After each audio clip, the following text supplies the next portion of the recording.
from Omone Boys, presenting geography. Yeah, I'm taking you through geography paper 1, that is 312/1.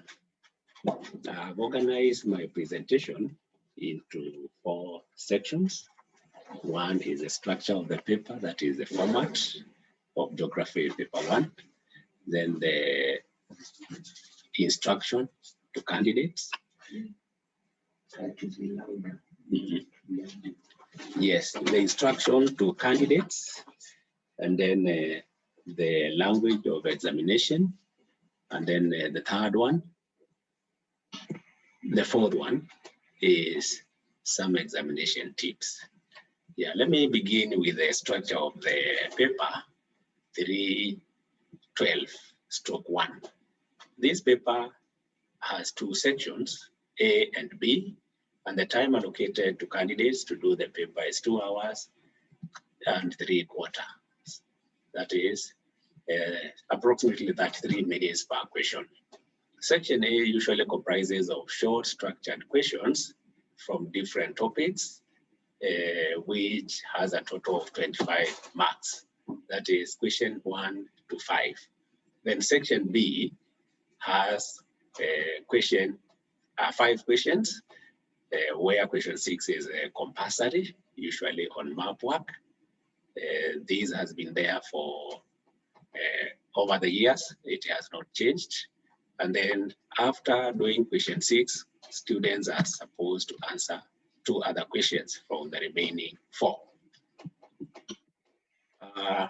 Since 2017, questions and answer sheets are put together, while previously the answer sheet used to be separate and the question paper from the question paper. Question 7 to 10 usually tests a single topic, but in some cases topics overlap. For instance, topics that have been tested in both paper 1 and paper 2 are introduction to geography, the first topic in form 1, statistics in some papers. It has also been tested in paper 1. For instance, question 8 in 2007, question 7 2011, and question 2 in 2008, all of which were on climate, where students were supposed to do some statistics and also draw some graphs, specifically bar graphs, simple bar graphs. Field work is also tested in both paper 1 and paper 2, so it overlaps. And forestry and vegetation also overlap, where vegetation is a topic in paper 1, but sometimes forestry is also integrated alongside vegetation. For instance, in 2014, types of natural forests was asked in paper 2, question 2A, and the answers required were even from vegetation, which is a paper 1 topic. Then the second part is the examination instructions. Usually on the cover page, there is a list of instructions such as write your name and index number, sign and write the date of examination, but I'm more interested in the part that tells the students how to answer the questions. For instance, answer all the questions in section A in the spaces provided at the end of the question 10, answer question 6 and any other 2 questions from this section, that is a B, in the spaces provided at the end of the question 10. My advice to candidates is that read these instructions carefully, because they guide you on how you are going to tackle the paper. There are also question instructions which are found in the question paper before every question. These spell out actually the task to be undertaken by the candidates. Questions are set based on specific objectives as stated in the geography syllabus, where you find terminologies like state, define. So Usually these are written in bold and sometimes italics, so pay special attention to these ones. Read the questions carefully to understand the task, and then as you go through the questions, dissect the questions into constituent parts to find out what is expected of you. Underline the key parts of the question. Terminologies used in paper 1. There are various terms, like I have stated, which are derived from the syllabus objectives. These include define. When you come across the term define, this requires you to give a precise meaning of a term or a phenomenon. Confine yourself to the meaning of the term without going beyond. Avoid using the same words of the question as part of your definition. For instance, if you are asked to define natural vegetation, it is wrong to say that this is a vegetation which grows naturally. The correct answer should be, it is a plant cover which grows widely in a place. Another question in 2018, paper 1, question 1, define the atmosphere. It is wrong to say it refers to the atmospheric gases surrounding the Earth. The correct answer is, it is a layer of transparent gases and other substances surrounding the Earth. Other terms that require one to define are what is. For example, in question 7A, Roman 1, 2018, paper 1, what is a rock? Give is also used. For instance, give the meaning of climate.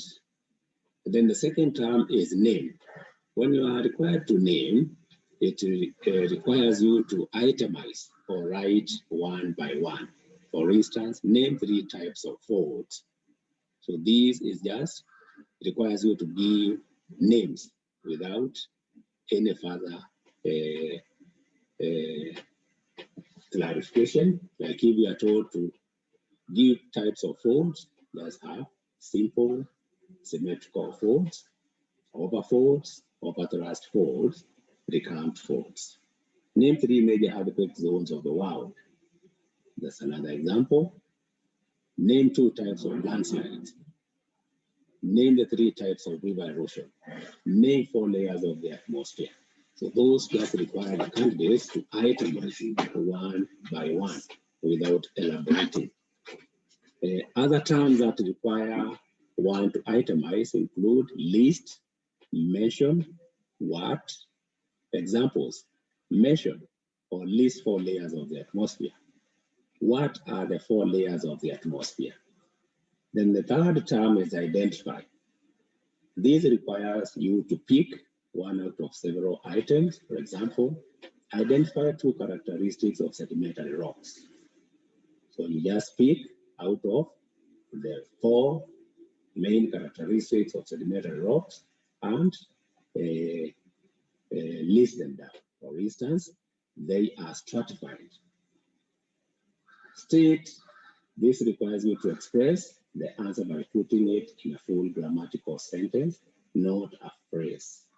The length of the statement depends on the question. For instance, state 3 factors that influence climate on the Earth's surface. State the characteristics of the Mediterranean vegetation. So those require you to give answers in sentences that are grammatically correct. Like if you are told state 3 factors that influence climate on the Earth surface, one of them is ocean currents. You say areas that are near coasts have their climates modified by the ocean currents, either being made warm or rainfall is received on those coastal areas. The fourth term is describe, which requires you to give a picture or an idea of how something looks like, that is in terms of its nature, form, and characteristics. Describe is commonly used where formation of a geographical feature is asked in paper 1. So this requires one to give an idea about how the phenomenon occurs. So for instance, describe the formation of a crater. Describe the distribution in the area covered by the map. Explain. This is used to ask for reasons. It requires one to answer the question how or why. If the question is asking why, then you need to give reasons. And where the question is asking how, then you need to narrate the occurrence of the phenomena in the question. A point of note, sequence of steps is critical when narrating, for instance, the formation of a feature. In the cases above, identify the phenomena, then explain it in detail. Explain, for instance, explain two factors influencing climate. So you are required to name the factor, then narrate how it influences climate of a place. Another example, explain how Lake Victoria influences the climate of the surrounding areas. How is a parasitic cone formed? So this one goes straight to use the term how. This requires you to explain in detail. This was in question 3B, paper 1, 2011.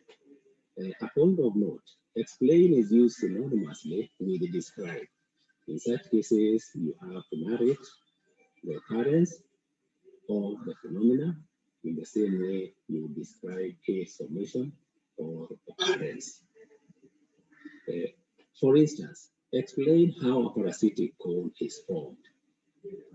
This requires you to give sequence of steps that start from magma below the earth surface, builds pressure due to high temperatures.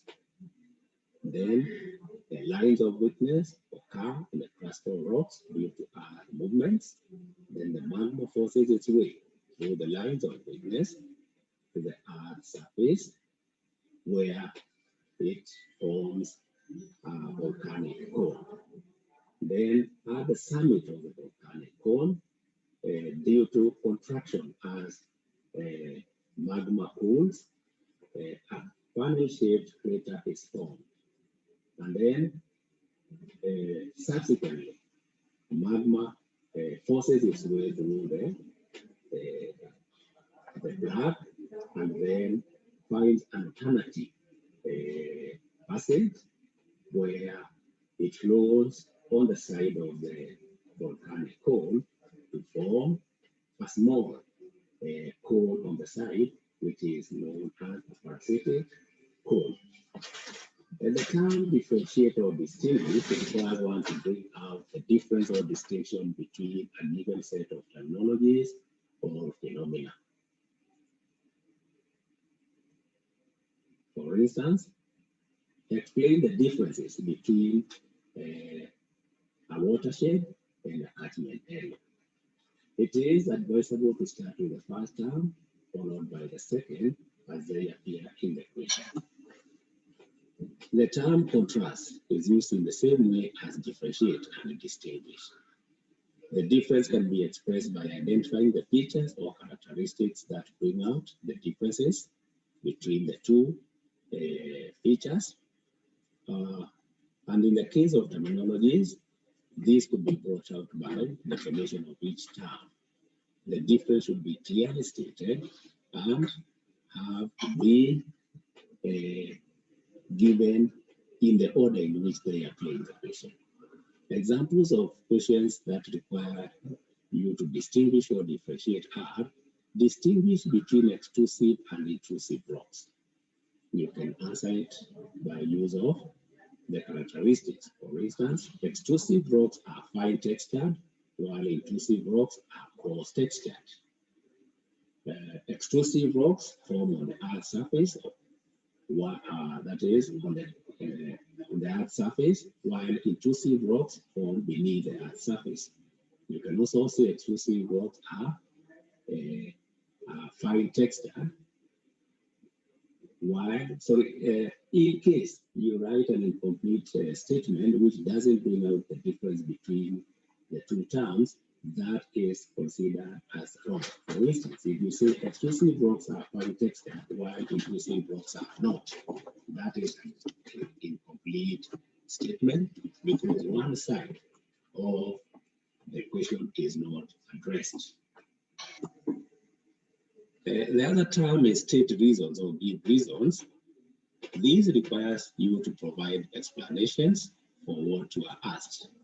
For instance, give 3 reasons why it is necessary to study the plate tectonics theory.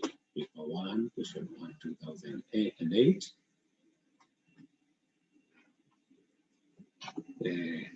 Then the term compare.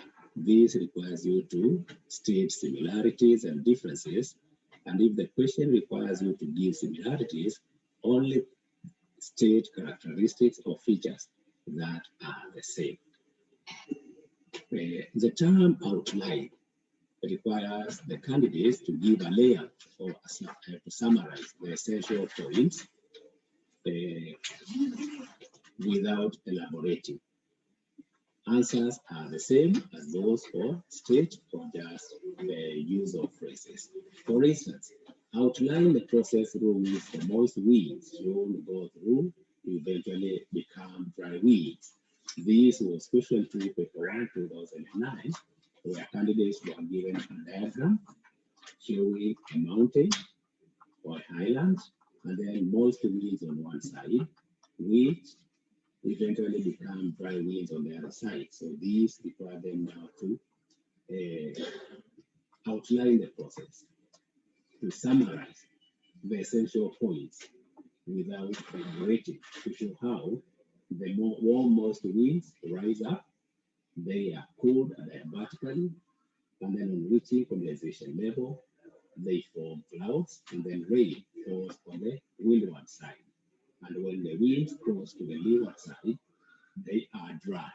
And so, as they descend the highland, they bring more rainfall because they have shed the moisture on the windward side.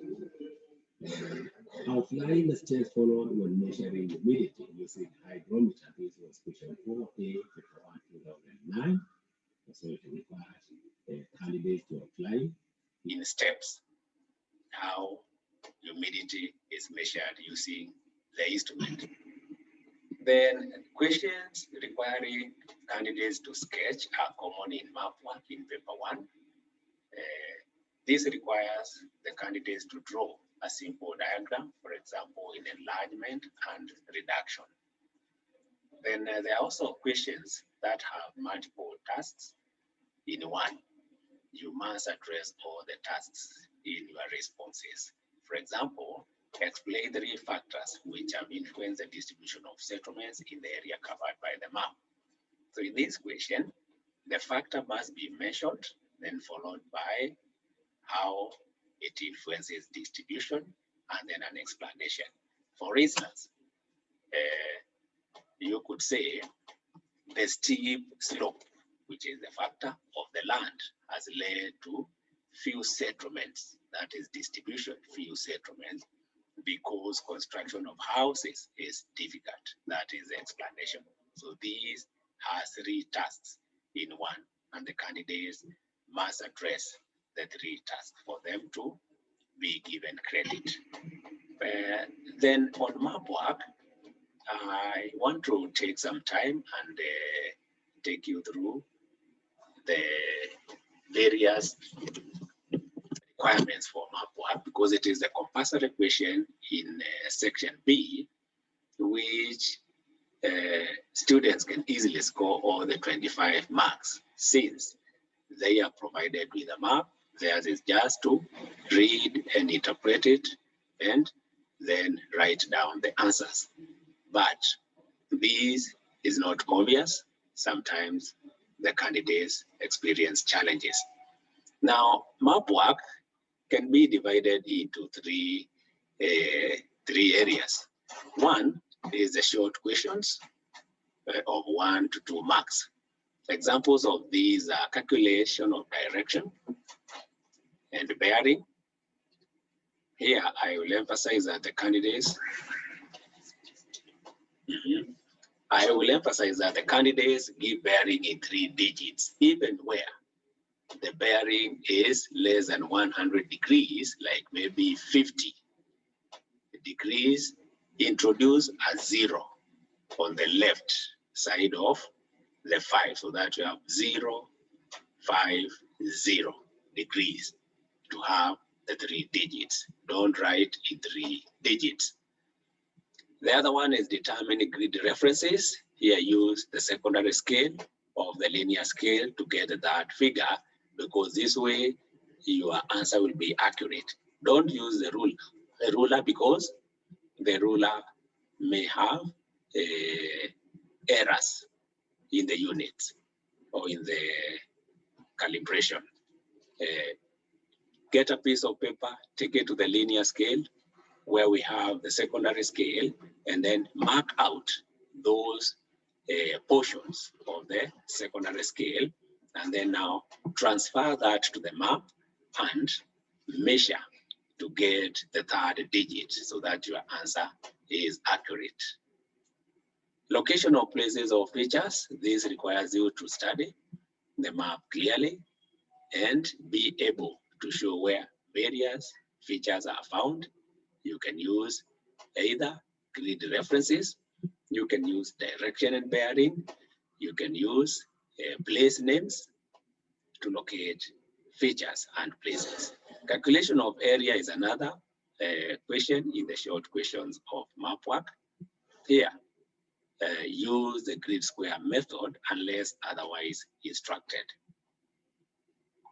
This requires you to undertake 3 steps, because I've witnessed students going ahead and start undertaking a lot of mathematical calculations which are not necessary. Just count the number of complete squares, write it down, count the number of incomplete squares, divide the answer by 2, then add the number of complete squares plus the number of incomplete squares, and that will give you the area. And remember to indicate the units. Measurement of distance. Here, I will encourage you to use a straight edge of a paper, as use of a string or a thread may easily cause errors. Sometimes students wonder, now that both the question paper and the answer booklet is combined into one, where do they get a straight edge of paper? If you look at the question paper, you will realize that the last page is usually blank. You can tear a small piece of paper from that last page and use it to help you measure distances with ease. NB, you must have a ruler and a geometrical set with all the instruments when you go to the examination room, because these instruments will help you undertake measurements. Margin of error, for instance, for distance is 0.1 kilometers. So that requires you to be very accurate. Then for area, it is 0.5 kilometer square. For bearing, it is plus or minus 1 degree. So this tells us that accuracy is very important in these measurements. That's why you need to carry the geometrical sets and use them well to get accurate answers. The second part in map work is what I've termed as written work. This includes description of relief. Just like in description in the other questions, this requires you to give an idea of the physical appearance of the landscape as brought out by the landforms. These include slopes, hills, mountains, valleys, lowlands, and other relief features. Remember, forests, buildings, these are not relief features. Relief is the actual appearance of the Earth's surface, not the buildings and other human activities that are carried out on the Earth's surface. What the candidates should bear in mind is that they are supposed to describe the layout of the landforms in that area covered by the map. In doing so, they require to understand contours, conventional signs which are found in the key, symbols, and names of landforms in the area. Important aspects of contours to bear in mind are the pattern of contours. So look at how the contours are shaped. Are they curved? If they are curved, they represent rugged relief. Where they are straight, they represent even relief. Spacing of contours, close contours in an area of the map indicate a steep slope, while space contours represent gentle slope. Height of the contours, it indicates the highest. This helps you to get the highest and the lowest points, which helps determine direction of the slope of the land. How to describe relief? Because this many times gives candidates a challenge. These are the steps to follow. First, identify the main relief features in the area, such as hills, valleys, plains, and plateaus. And don't generalize, indicate where they are found. For instance, you can say the southwestern part has many hills, such as Obiero Hill. Where there are valleys, maybe you can say the northern part has many valleys which have formed rivers. Identify the lowest and highest points in the area covered by the map. The contour lines, trigonometrical stations, and spot heights can help you to identify the highest points. Swamps, lakes, oceans, seas, and depressions help in locating the lowest points. For instance, using the Imo map, the western part, actually half of the map, from the central part towards the west, is covered by Lake Victoria or Namlolwe. These can guide you in getting the lowest part of the area covered by the map, because alongside the lake, the shores of the lake, there is a contour line which has a valley. There are also in the northern part swamps. Compare the heights on the contours around the swamps and the lake to get which one has the lower values, and these will guide you in identifying the lowest part. Then describe the general appearance of the area. For example, mountainous relief.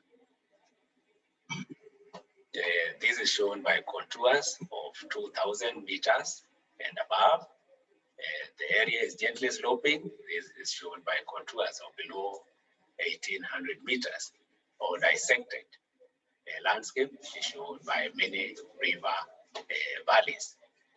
Describe the shape or the pattern and characteristics of relief features. For instance, broad or narrow valleys, extensive ridges, large basins, hills are gentle or hills are steep. Describe the distribution of the features. For instance, the eastern part has many hills. The western part has many valleys. Then you should also remember to describe the general trend of the relief. For example, the land rises from the southwest to northwest. This will be guided by you having identified the highest point and the lowest point. This will tell you how the land rises from which direction to which one. In description of drainage, this is the movement or discharge of water by natural and man-made features on the Earth's surface. Emphasis is laid on the fact that we are interested in the surface water features, not underground water. Identify the drainage features in the area. For instance, you can see the area covered by the map is drained by rivers, lakes, and ponds. Then describe the distribution of the water bodies. For instance, there are many rivers on the eastern part, while the northern part has a few rivers. Describe the characteristics of water bodies. For example, many rivers in the south are perennial, permanent, and you give examples. Seasonal rivers, you may say in the northern part, there are numerous seasonal rivers. For instance, we can also talk about vanishing rivers. And I want to use some examples from the Yimbo map. The Yimbo map has numerous vanishing rivers.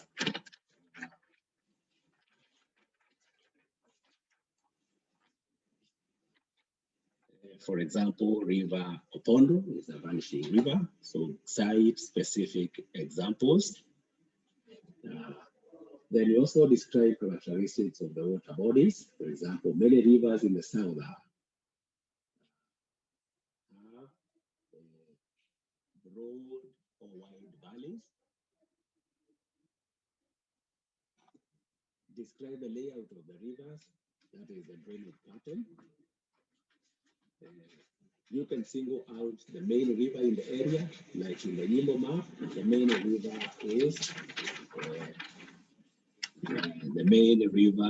is Yala. You can look at the way streams join the river Yala.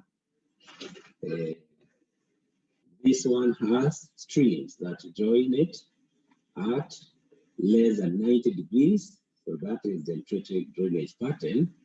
Although we have some that are joining the river at more or less at 90 degrees. So you can say River Yala and its streams form a tritic and trailized pattern.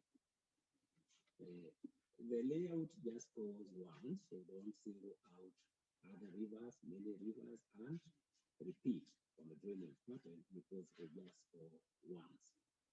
Remember that dams are walls. The water body is the visible or the man-made lake behind the dam. So that is the one you should refer to as a drainage feature. Boreholes are not drainage features since they are not surface water bodies. Here, you refer to water holes, not boreholes. Waterfalls and gorges also are not drainage features since the water is not flowing in them separately. They just occur along the river course. So you can talk of them just as features occurring along the channel. For instance, you can say River Sagana is flowing in a steep area with waterfalls and gorges along its course. So don't.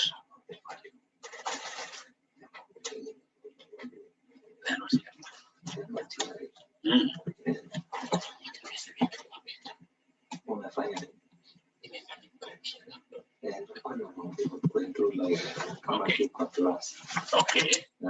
Thank you for that observation.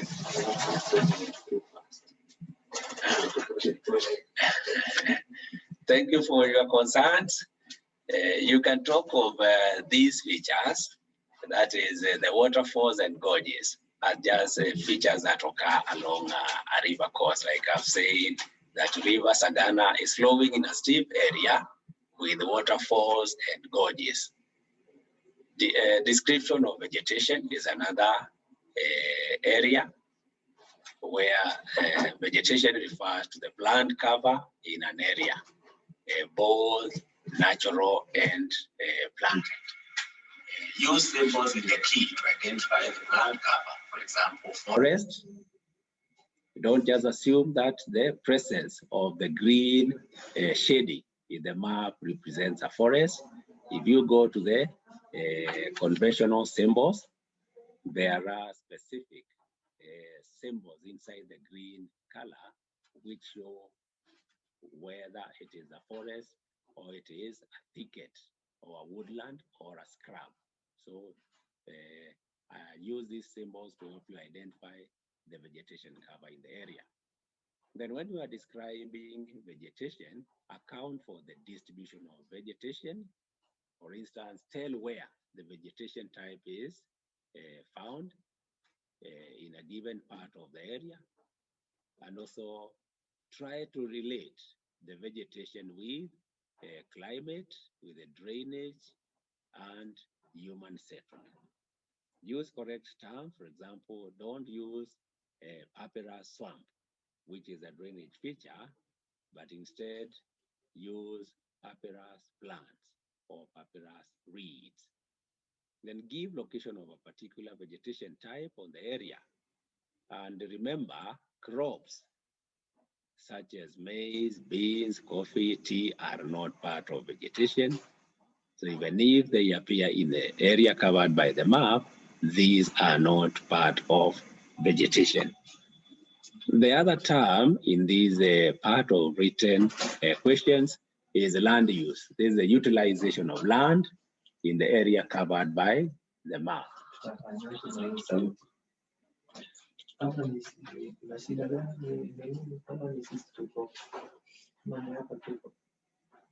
think the problem either iko hapa kwetu ama from their side internet clubs kidogo.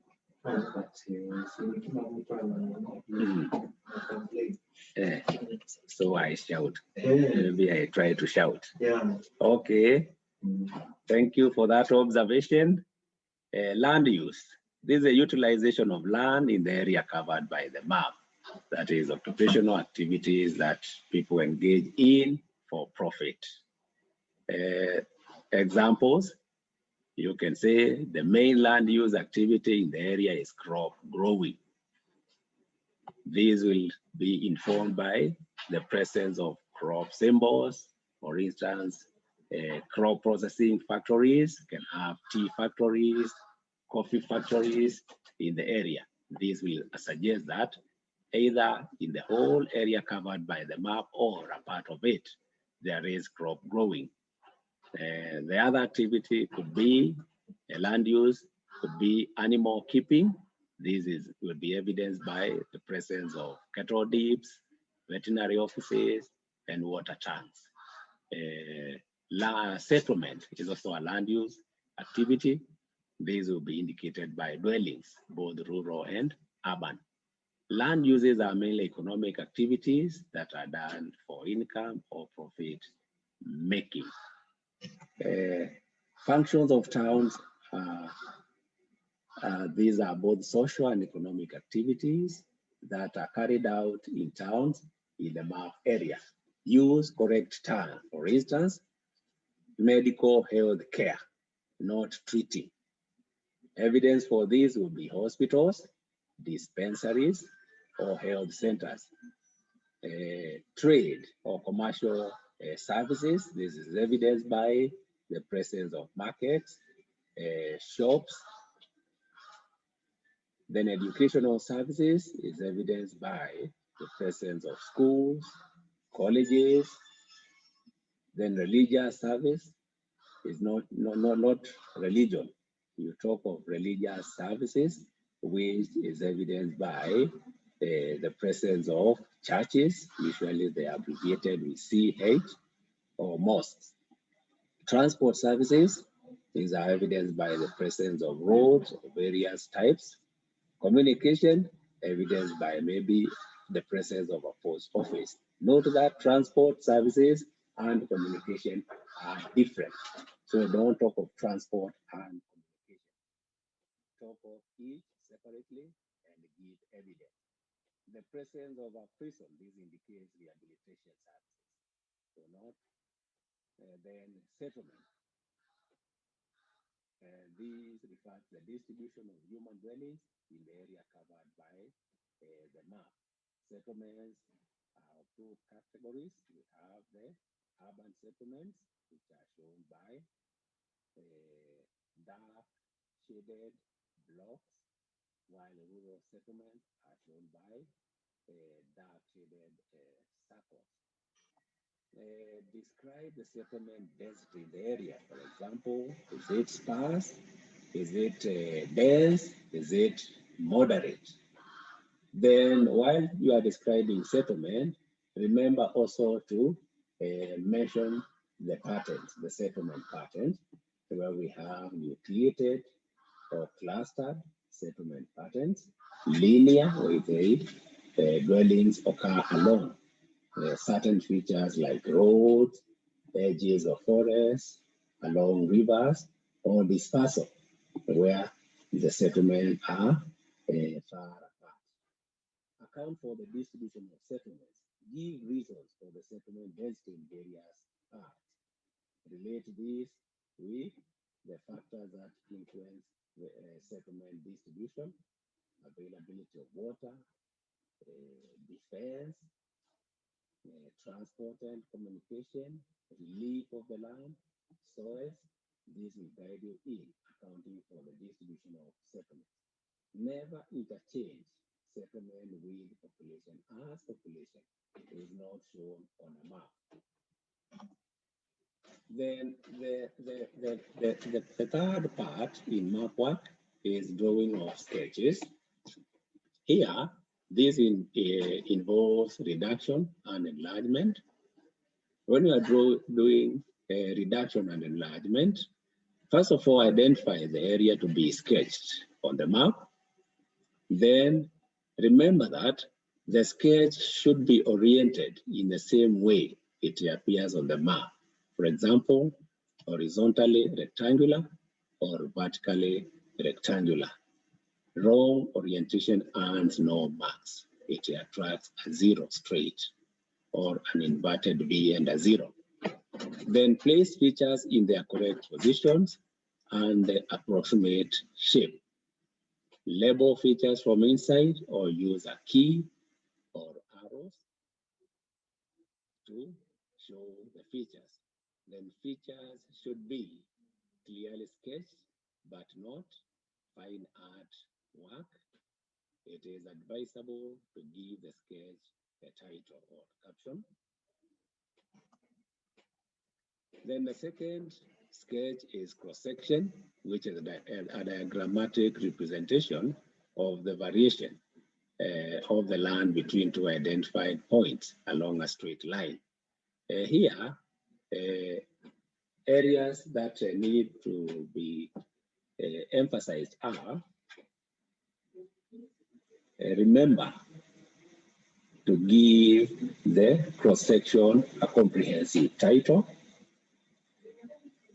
correct starting point, ensure that you get the starting point clearly, correct end point of the curve, and then the correct leveling of the vertical axis and its height, units of the height indicated if they are meters, if they are feet, indicate them clearly, correct trend of the curve, correct labeling of features. Take note of contour lines that are near the starting or the end point if the line does not start or end at a distinct contour. This will help you in placing it near the most likely place. Like in 2016, the end point was occurring between two contours, so the candidates were supposed to place it at the middle of the two contours, not at any of the two nearby contours, because that was wrong. Then for features covering a bigger section in the cross-section, use brackets and then arrows. And the arrows showing the features should be labeled from above to show that the features are on the earth surface and not below. Let me now take some time to give the candidates some guiding points on tackling the examination.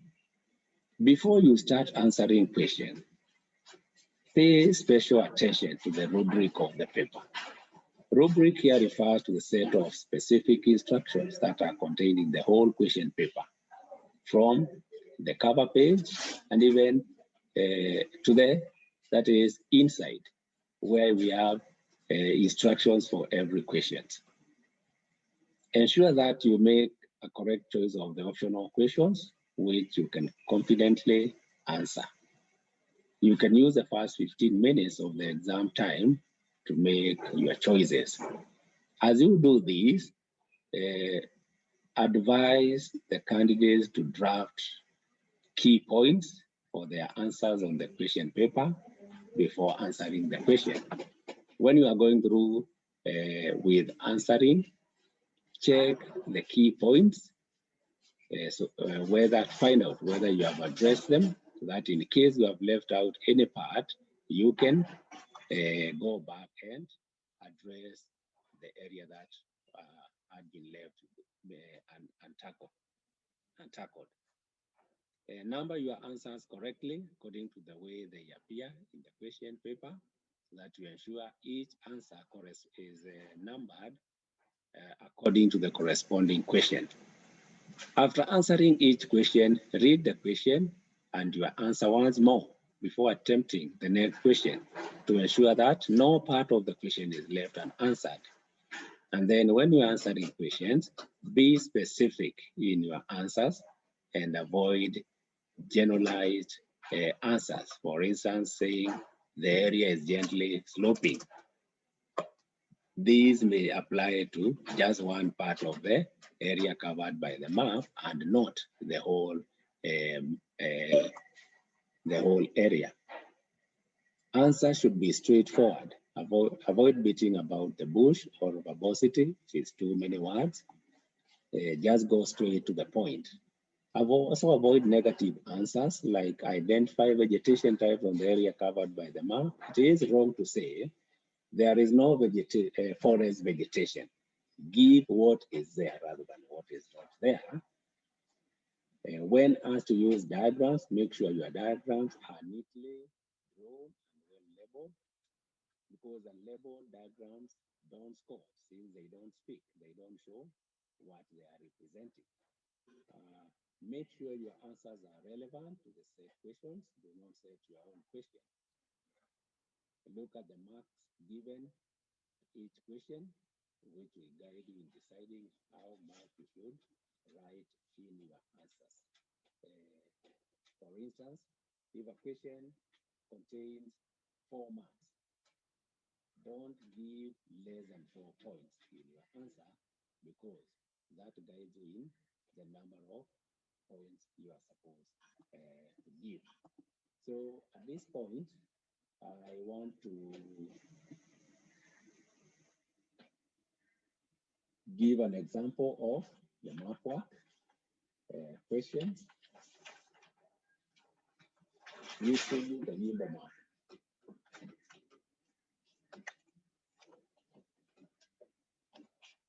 Which was used in last year, 2019, as question number 6.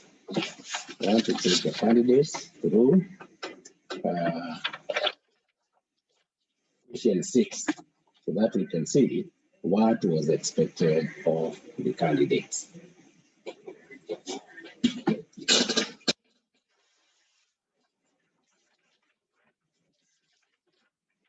So like we have said, the first questions are short, which are 1 to 2 marks. So that is question A, B, Roman 1 to Roman 3, question A, and B, Roman 1 and Roman 2. Question 6A, Roman 1. What is the magnetic variation of the map? 2 marks. So the candidates here were supposed to go to the conventional symbols, where we have the symbol showing the relationship between the various types of north, the Greek north, the true north, and the magnetic north. Now, magnetic variation is the difference in degrees between the true north and the magnetic north. So this was straightforward from the conventional symbols. It is clearly 2 degrees and 28 minutes. The second one, identify 2 natural features found at the grid square 3597. These, although it appears to be very simple, it requires the candidates to interpret the map very well and locate this grid square, because if they locate the wrong grid square, they will give the wrong features. And remember, it is natural features, not human features. So first of all, when you are identifying a grid square, you start with the easting 35, and you look at the large figures, not the small figures, because the small figures show the grid series. So easting 35, easting 95, and then you go to northing 97. Easting 35. So the easting is the one that comes before the square, and the northing is the one that comes below the square, because at the point of intersection, that is the square that you give. So for those who are able to access the Yimbo map, we can see that in this area, the main natural feature here is River Yala. Don't just say river. It is River Yala. The other natural feature is scrub vegetation. Scrub vegetation.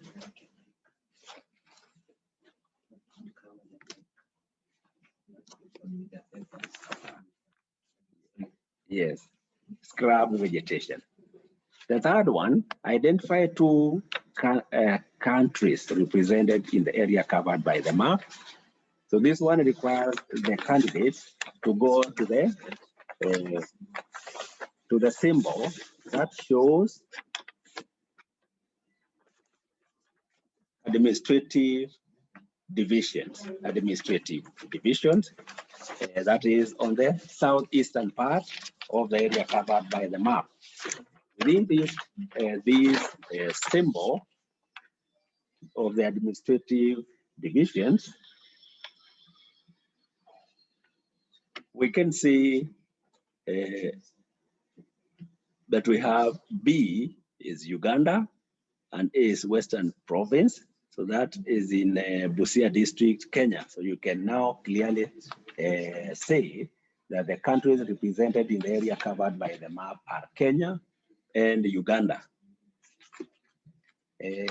Give the direction of the trigonometrical station at grid square 2789 from the airport of principal point at Nyangoma Mission School. This requires you to have a geometrical set, which I emphasized earlier when you are going to the examination room, because to answer such a question, you need to have the compass, you need to have a ruler, and a pencil. So to do this question, you first of all identify the points, that is the trigonometrical station at the given grid square, and then the airport of principal point. Once you identify these, then draw a light pencil line joining the 2 points, and then go to the reference point. The reference point is the one that comes after the word from. That means this is the airport of principal point. That is where you go and draw the north-south line, which should be parallel to the eastings. And then you measure once you do that, you then now identify the direction from that point, which will be guided by the compass that you have drawn. Measure the length of the provincial boundary to the northwest of the area covered by the map. Here, my advice, like I've said earlier, don't use a string or a piece of thread. This we have said can cause errors. Just take a piece of paper, especially from the last page, which is usually which has a lot of space because it is not printed, and then apply this on the boundary, the area that you are measuring. One thing I want to emphasize here, when you are rotating the paper at areas where there are curves, ensure that you pin the paper in place as you turn it around the curves. You can use the dividers to pin the paper in place to ensure it doesn't slide and cause errors. Then from question C, now these are the questions that require description. Give evidence that show the area covered by the map received low rainfall. This requires you now to study the map, and in giving the evidence, here you can be guided by the land use activities that people undertake, and also the vegetation growing in the area. These will give clear indicators. And one indicator is not enough to enable you make a conclusion. Combine several indicators. Then part 2, explain how each of the following factors have influenced the distribution of settlements in the area covered by the map: transport, vegetation, and relief.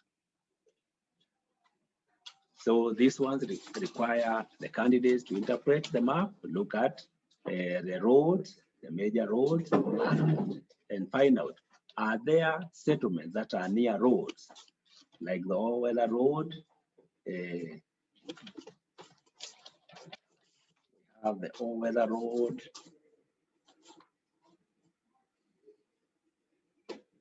bound surface, all-weather road, loose surface. If we could single out the all-weather road, loose surface, C506, and see whether we have any settlements that have been established along that road or near the road. It is evident that we have many settlements that have been established near the road. That means people have settled near roads for ease of transport of both goods and people. Then vegetation, clearly the areas that are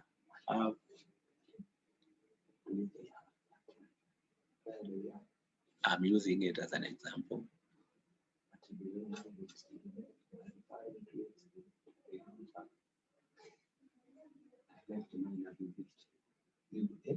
You as a debate to this.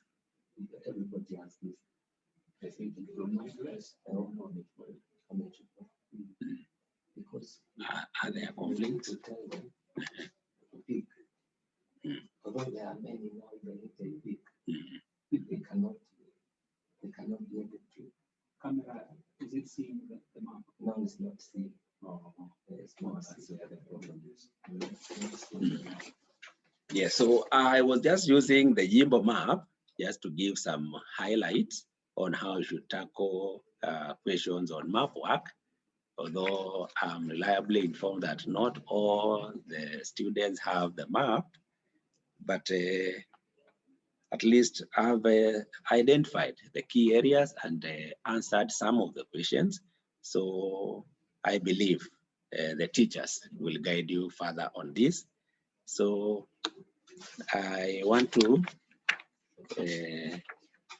pause at this point and maybe invite anybody who could be having an area of clarification, that is clarification or even an addition to the areas that we have pointed out. You are welcome. Thank you.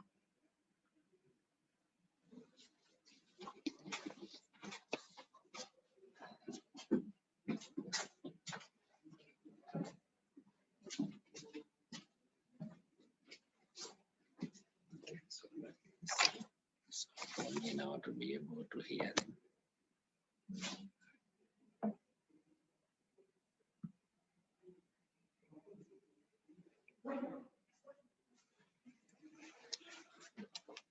So we have come to the part where we want students to ask questions. So feel free, ask questions. You can even type the questions on the chat forum if you don't prefer talking. And I can see already I can see already there are comments, but most comments are about checking sound.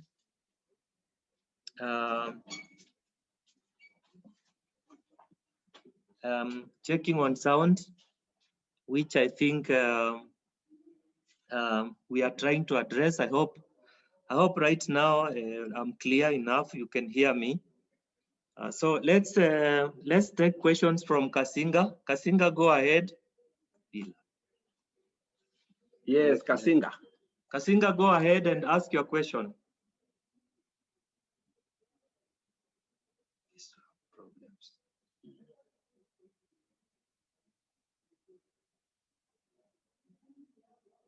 Mumbuni girls, go ahead and ask your question.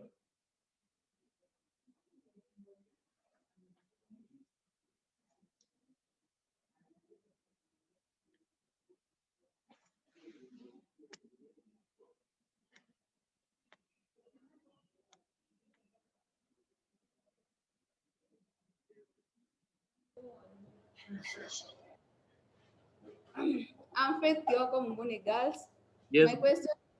My question is one penalized for using short forms when giving answers? For example, you are using etc or eg. Then the next question is that when the examiner requires you to explain your points, are you supposed to underline the point, then give your explanation, or you give it in a continuous proof? Another one. Yes, another question.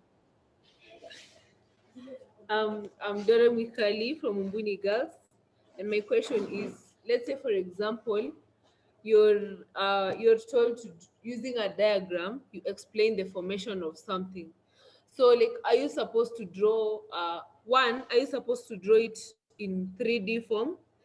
And two, are you supposed to start from like when the Earth was when the Earth is now when the Earth is like flat without any fault lines up to the end? Thank you. Another one. Mm-hmm. Yes. Another one. Nancy, and my question is about map work. When you are taught to describe relief or drainage, you've said that you can say from north if there's a river which starts from north to south, or what if there's a lake and it's in a specific grid reference? Are you allowed to use to say that it is in this grid reference? Yes, that's my question. Thank you. Okay. Yes, thank you. Let me address some of them, and in case you find me leaving out some, kindly remind me the one that I have left out. The teacher talked about use of points, use of the words like etc, eg. These ones are not allowed, although they are not penalized. They are not allowed in the exams. Use the full word. For instance, if you want to give examples, say for example, for example, etc is not necessary. Just give, if it is one example that you have, don't use etc. Give that one example or the two examples and leave it at that. Then there's the student who talked about whether you draw in 3D form. 3D form. We've said these are just sketches, sketches, and you avoid work of art. You are not an artist, so just draw simple diagrams that are neat.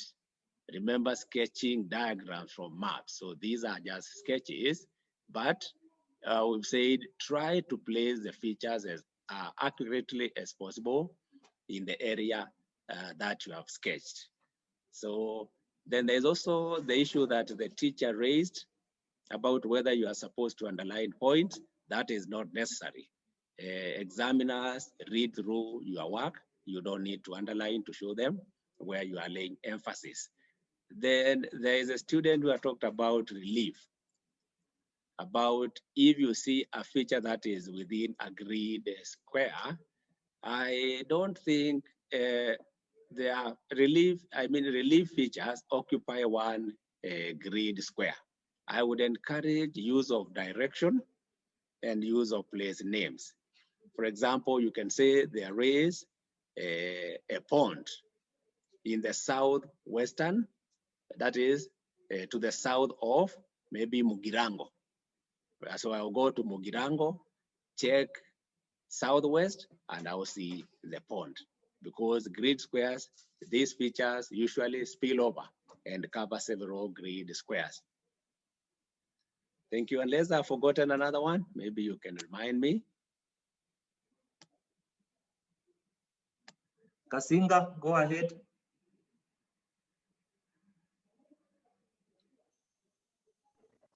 Our questions was about can we write our answers in prose form, because you have said we should number our answers.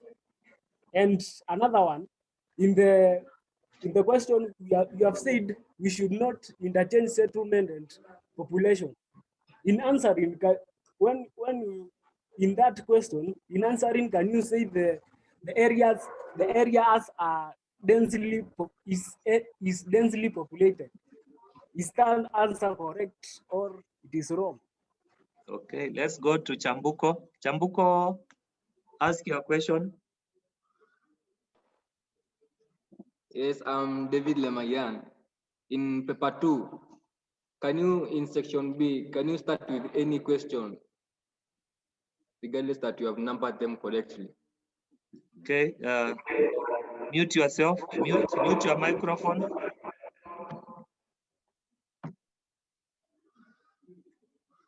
Okay, ABC. ABC, Iveti.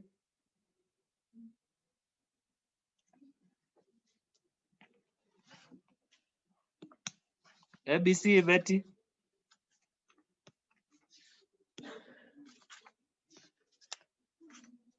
Changuli.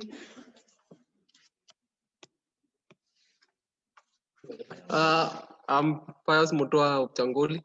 I'm asking that you usually say that we never leave our graphs untouched to the scale. So how do we attach the cross sections to the scale? Okay. Katalembo.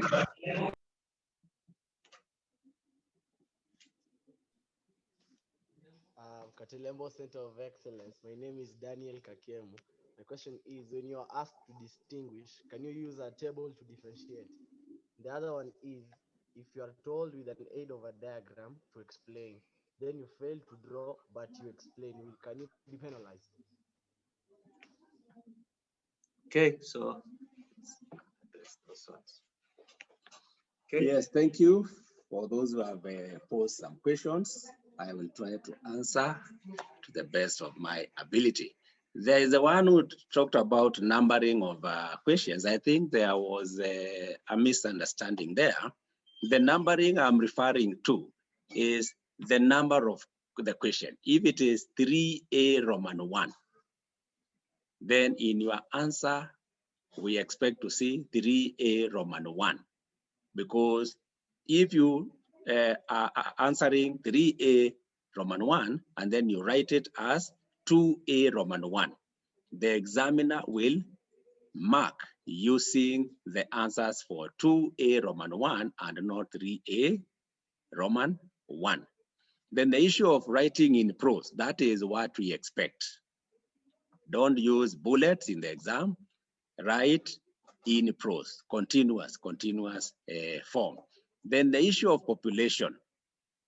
Population in map work is not shown because population is about human beings, the number of human beings. Maps do not show human beings, they show where they live, the dwellings, the huts, rural dwellings, urban dwellings. So those are the ones we use. So if you say now an area is densely populated, that is wrong.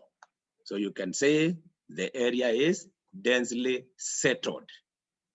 Densely settled. What we'll have seen there are many huts, are many dwellings, which are either in a cluster or they are widely spread in that particular area, not population.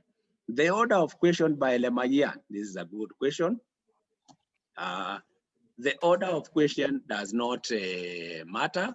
Indeed, my advice to candidates, when you look at the questions in section A, which tests many topics, and you find them to be too difficult for you, you are at liberty to leave section A and go to section B. Pick a question from there which you have found that you are able to answer, like if it's question 7, but clearly indicate that is this is question 7, and you answer all the parts of question 7. You can even after that move to question 6, but clearly number question 6. You go to question 8, for instance, and number it very clearly, and then you can do section A last, provided the questions are numbered clearly.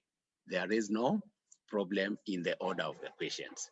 Then there is the student from Changoli about attaching the scales to the cross section, which I did not get clearly. So when you are drawing the cross section, you are usually given a scale that using a scale of 1 centimeter to represent 100 meters. Then when you draw the vertical axis, the 2 vertical axes, then on the left vertical axis, that is where you mark your height in the units given. If it is feet, if it is meters, you now mark them at the interval given, 1 centimeter. If it is 1 centimeter to represent 100, then we expect to see maybe 800, 900, 1000, 1001, like that. And then at the end of it, you label height in meters. That labeling is very important, the labeled axis. You don't have to mark the height on both axes, just mark on one, because this is the one that will guide you in plotting your points so that you are able to draw the curve.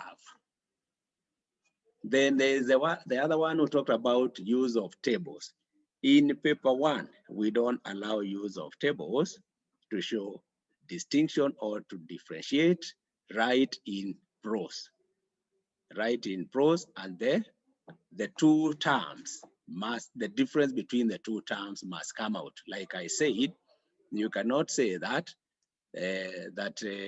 there are many rivers in area B as compared to area C. That is not right. You say there are many rivers in part B, while in part C there are few rivers. So the difference in both must come out clearly. Don't use a table. I know in paper 2 a table is allowed, but even in paper 2, the challenge with the use of tables is that the two where you are measuring a difference, then they must be aligned. And to avoid such a problem where they may not be aligned in some cases, then just write in prose. This will save you from losing marks unnecessarily. Then there is a student who asked about where you are told to draw diagrams. You give the text, the explanation or the description, and you fail to draw the diagram. You will earn marks for the explanation or the description. The only marks you'll miss are those for the diagram. Each is marked as part of the answer. If you draw a diagram and you forget to give the text, you will only earn marks for the diagram and no marks for the description or the explanation. Okay, Kasinga, ask your question.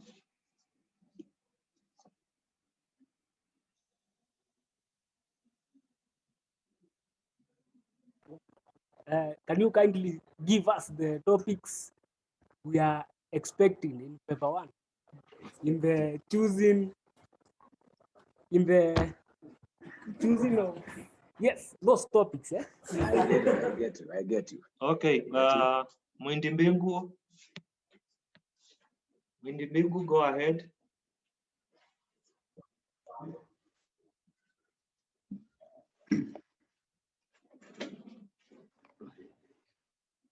I'm Brandon Randa in Mindimbigu. Go ahead, Mwindi. So my question is how should a candidate or a student to represent the question about describe or state or name questions. What are the difference of how one should apply or write or answer those kind of questions? Another question is there any penalization when one misspell or use incorrect grammar? Thank you. Okay. Changoli?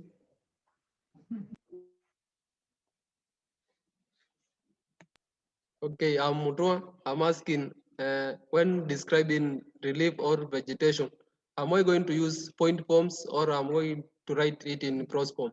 Thank you. Okay. Movuti?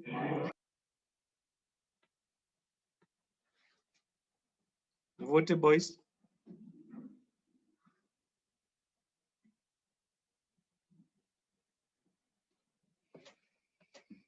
Movuti boys?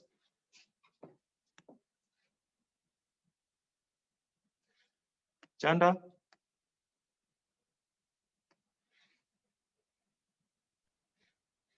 Okay, my question is, when you are asked about map work and you have been told that you measure the distance of a certain area in a map, are you provided with the string, or does in the examination are you just being told to use anything? Thank you. Okay.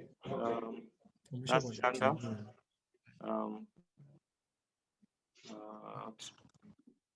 Momboni girls?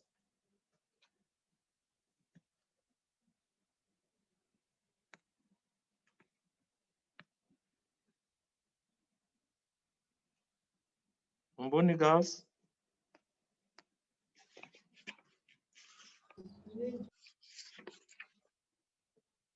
Yes, go ahead.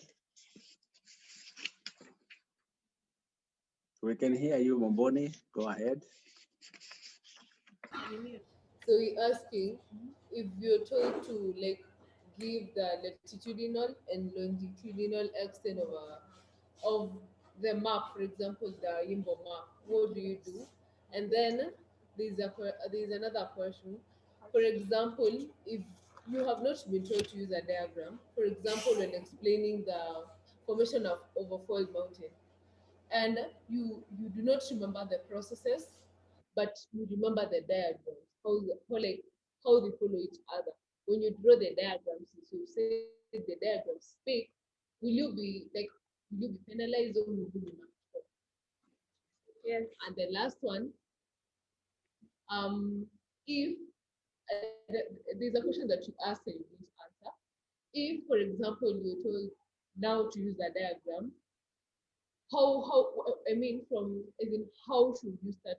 Should you start from when the earth is flat, or should you start from the point where weak lines or faults usually occur, or should you draw the final picture?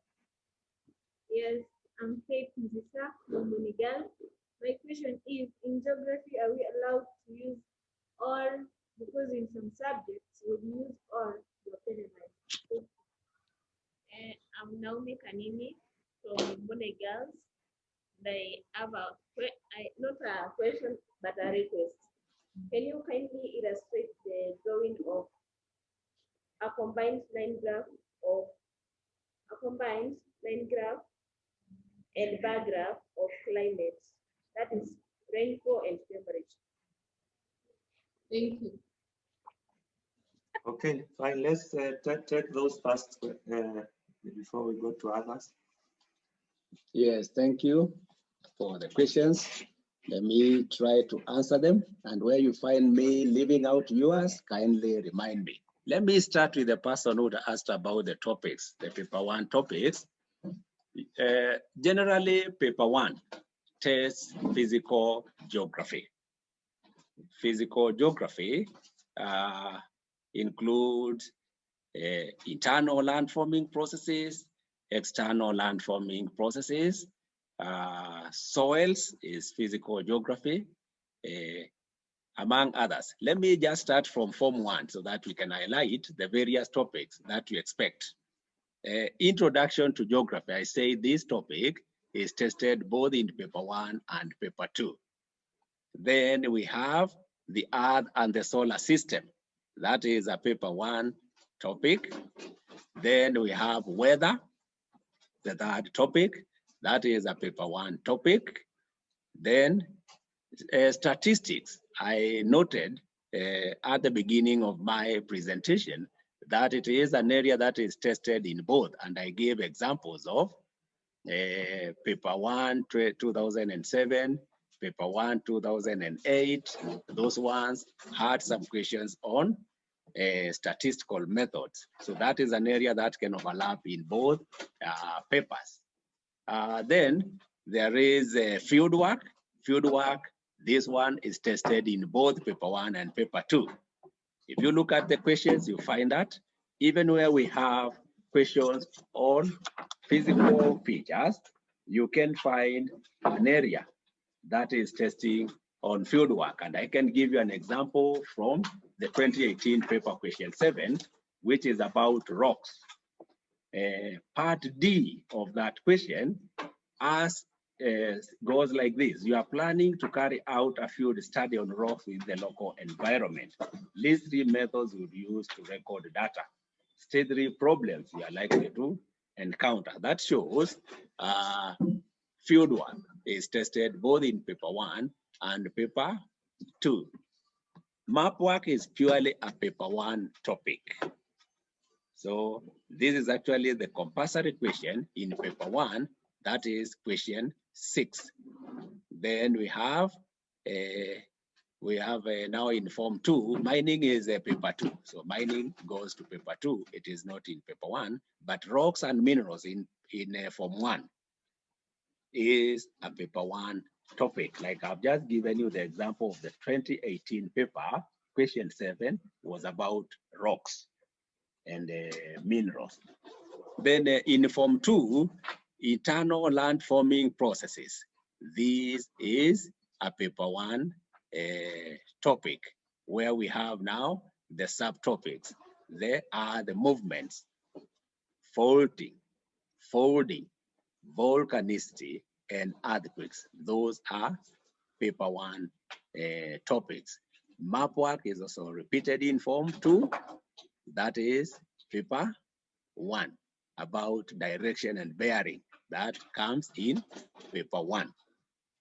Then crossing over, we also have vegetation and climate in form 2. That is paper 1, where I noted actually sometimes vegetation may be tested in paper 2, but it is purely a paper 1 topic because it is physical geography. It is now the paper 2 that borrows some vegetation types and tests them in paper 2. Like I told you, the 2014 paper 2 asked about types of forests, and where students were not were allowed not to confine themselves to the temperate hardwoods, tropical hardwoods. They could talk about all the forests that are mentioned in vegetation. That is in form 2. Then in form 3, actually most of the form 3 work is paper 1, excluding agriculture. Because statistics, this is tested in both. So out of the 13 topics in form 3, only agriculture. The others, lakes, okay, the external land forming processes, action of wind, action of water in limestone areas, glaciation, soils, all these are paper 1 topics. Then in form 4, mostly form 4 topics are for paper 2. They are for paper 2. Most of the paper 2 topics actually found in form 4 work. I think I've answered the first one. Then there is the one who asked about the terminologies, define, describe. I think we had talked about this earlier, but I will just briefly talk about some of them, like where you are told to name. To name, this just requires you to give, to itemize. Just give the name of the particular feature or the activity that has been asked. And I gave you some examples. name 3 types of folds. You are just supposed to itemize, write one by one. If it's types of folds, just talk about simple symmetrical folds, asymmetrical folds, and overfolds. That is just naming without elaborating. Description, this one requires you now to paint a picture, give an idea about how something looks like. And it is used mostly in paper 1, where we are explaining the formation of features. This requires you to give an idea about how that phenomenon occurs. Like you are told, describe the formation of a crater. That means, like I had noted, that you need to focus or emphasize on sequence, the arrangement of the steps where it all begins up to the last point. And here, I want also to remind you, when you are describing the formation of a feature, the last point should be a description of that feature. For instance, if you are describing the formation of an exfoliation dome, then the last one will be this rounded mass of rock is called an exfoliation dome. For you to get the marks, you must describe now the feature. Grammar and spelling, these are heavily punished in paper 1. If you spell words wrongly, they bring a different meaning. Grammatical errors, we may not be very keen on them, provided the answer comes out. But spelling mistakes, these are taken very seriously because they may mean something else. Then relief and vegetation, whether they are written in prose, yes. I would encourage you to avoid writing answers in point form. Write continuously in prose. This way, the examiner will be able to look for your points. Don't say when you write each point separately, that is when they are visible. There are some times when there are these questions that require you to give maybe three points. You can earn those marks if you write in prose continuously, where you can even write 5 points in a continuous manner. And instead of getting, even if maybe you have the first one is right, the second one is wrong, the third is correct, and the fifth is correct, because they are in a continuous manner, the examiner will pick the ones that are right because you have not itemized them. So that is my advice, write in continuous or prose form. It will help you even get marks where some points were wrong, the numbering or writing them separately in point form. Then map work and the distance. That is the issue of distance. Somebody asked whether you are provided with a string or thread. You are not provided with a string or a thread. I mentioned this and I advise you to the paper, use the paper, the question paper.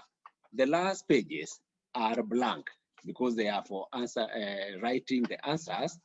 They are not printed. So you are allowed to tear a piece of paper from those blank pages and use it to measure distance. In fact, that is a question that has come up many times because I noted that use of a string or a thread may cause you to make errors.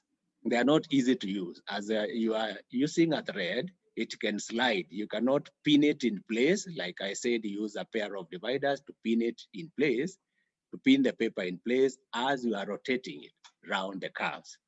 With a paper, it is easy. Pinning a thread is not easy. So it will slide and make you create errors. And that is why I emphasize the errors, the margin of error that is allowed. You can imagine if you are using a thread that is sliding and the margin of error for distance is only 0.1 kilometers. That is will lead you to losing of the marks. Then there is the student who asked about latitudinal and longitudinal extent. This one, latitudinal extent, shows how far does the map cover from the equator, north or south. That is latitudinal extent.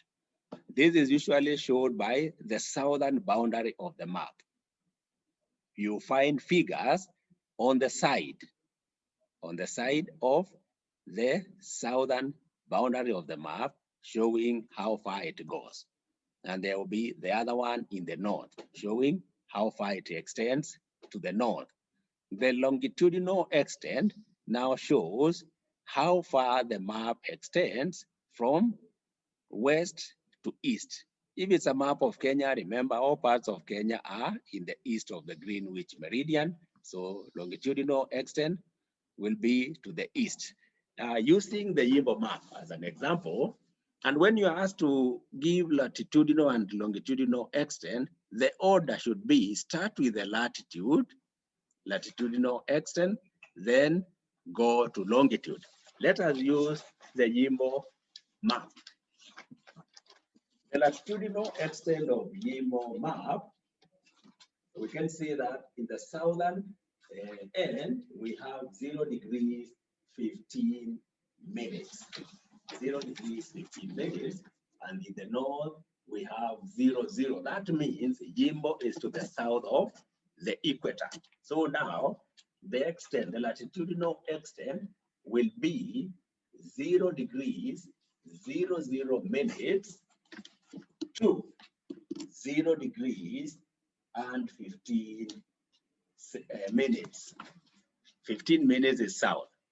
It will be 0 degrees 0, 0 minutes to, you can use the word to, T-O, or you use a dash.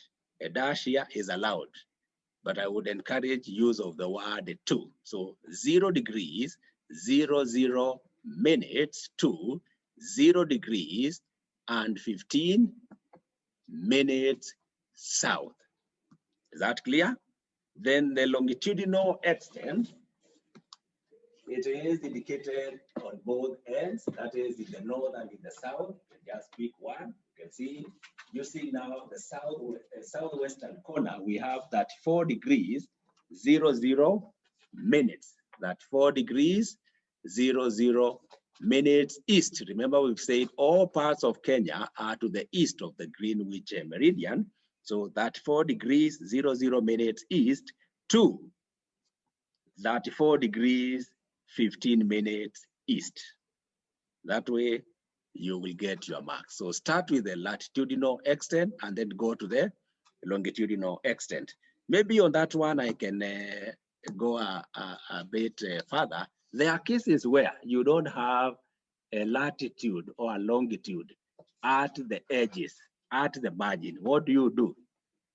I believe you have been taught how to calculate. This one requires you to calculate.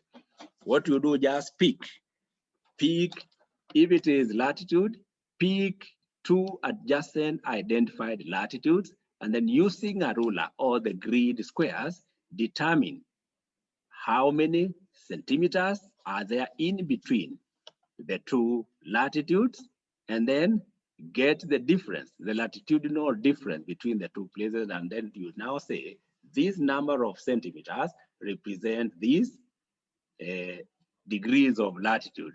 So how much or what number of degrees of latitude does the units that are between the last marked latitude and the edge of the map? And that way you'll be able to calculate the latitudinal extent or any one of them. Sometimes it's not both figures that are missing, it could be one, the extent on one side. You can use the ratio method and you are able to get that. Don't assume and give the wrong one, calculate and get the value at the edge. Then use of diagrams to answer question where you are not sure. If the question has not required you to use diagrams, And because you cannot remember the description and you draw a diagram as your answer, this one is wrong. You will not get marks for this. You will not get marks for this because the question doesn't require you to draw. It requires you to describe. Like if I could use the paper, the 2018 paper. Question 3. You are told, identify the 3 features that result from rejuvenation. Or maybe you are told, D, 10D Roman 1. What is river rejuvenation? Then you draw a diagram showing a river that has regained its erosive activity. Yes, the diagram may communicate, but is that the task that the examiner wanted you to undertake? No, so the diagram will not score. The diagram will not score. The diagrams will only score where you are told using diagrams describe, or using a diagram describe. That is where now you can give the description and then draw the diagrams. So don't draw diagrams to represent your answer where they are not required. Use of the word or. Here, I did not get it clearly whether you're asking whether you are allowed to use the word or. It is allowed. It is allowed. You can use the word or in your description. Maybe you are defining a term, you can use it because it is giving the 2 possible scenarios. But I would encourage you to stick to one. Stick to one. Using of the word or suggests that you are not sure. Even if the 2 positions are correct, just confine yourself to one. Confine yourself to one. Then drawing of combined line graph and bar graphs in paper 1. Like I noted, this was tested in 2007 and 2008. In the 2000, we can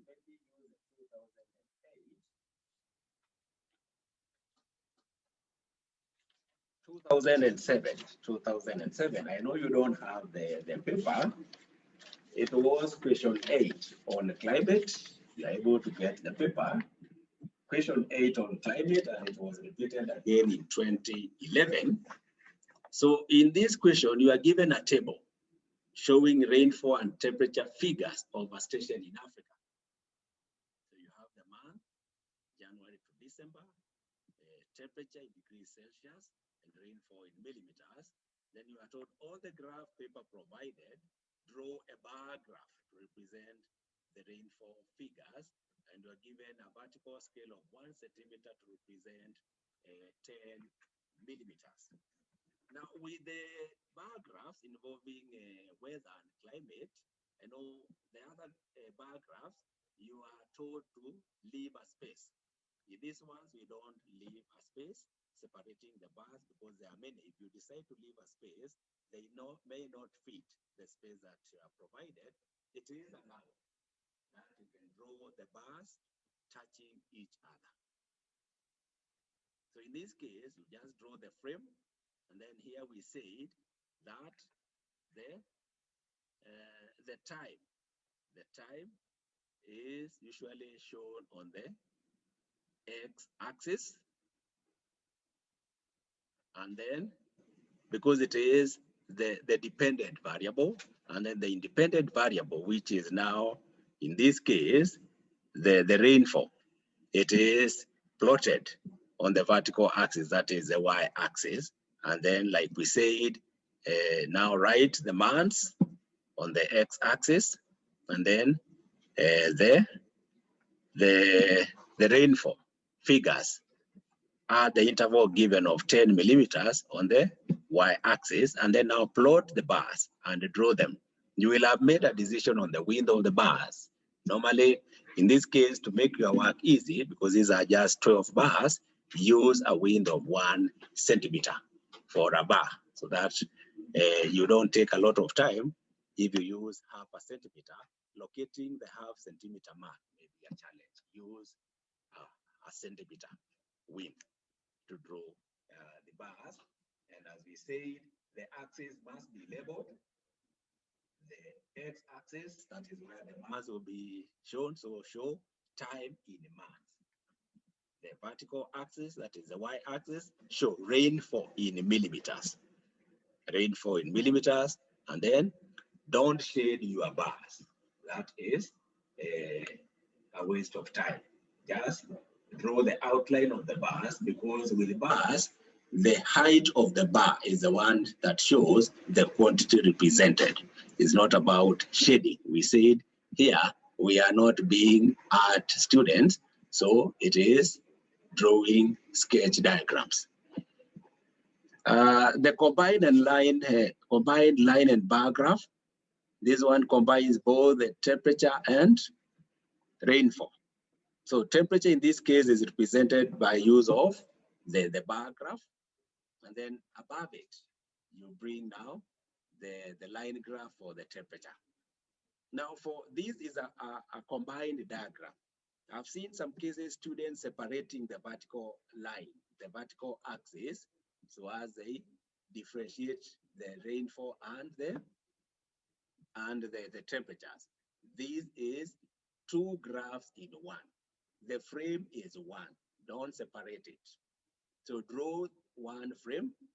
So it means you'll be guided by the scale given. So the scale for the rainfall, because the rainfall, the bars are the ones that are drawn first from the x-axis going up. So you look at the highest value, so where it will reach using the space provided, then you skip 1 centimeter so that your line graph is clearly distinguished from the bar graph. Don't draw the line graph cutting across the bars. It should be way above so that we can see. And then when you're indicating, when you are now marking the axis, the left axis, vertical axis, is where you show the values for rainfall, and then the right vertical axis, that is where you show your temperature values. Maybe another thing that could be challenging someone. Do we start marking the values for the temperature above where the rainfall reaches with 0, and we are not at the start of the axis? Yes, in this case it is allowed. You can start from 0, 5, 10, like that, because it is another graph on top of the first one. It is allowed to do that. So I think I've addressed those concerns. Yes, some other students have things that they want to ask. Okay, there is a question from St. James Secondary School, and they're asking, give 3 examples of caldera lakes in Africa.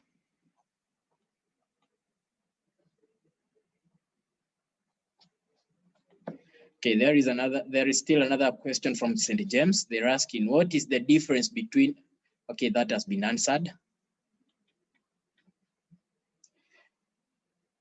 There is a question from Chanda Secondary School, and they are asking, are we supposed to give our answers in 4 significant figures?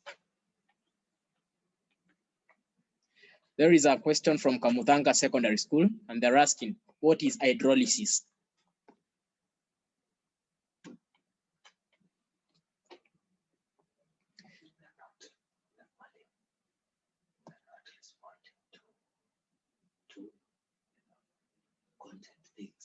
Those strictly dealt by the teachers.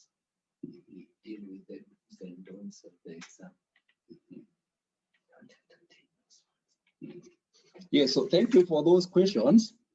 But when we began, we said here we are tackling how to answer. We are going through how to answer questions, not the content.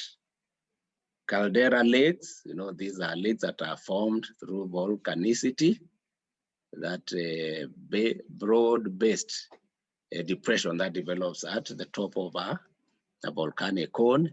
I will not dwell on it because this is now content that you should have covered at the school level. Hydrolysis is on weathering. That is content that you should have covered at the school level. So I'll not deal with the content.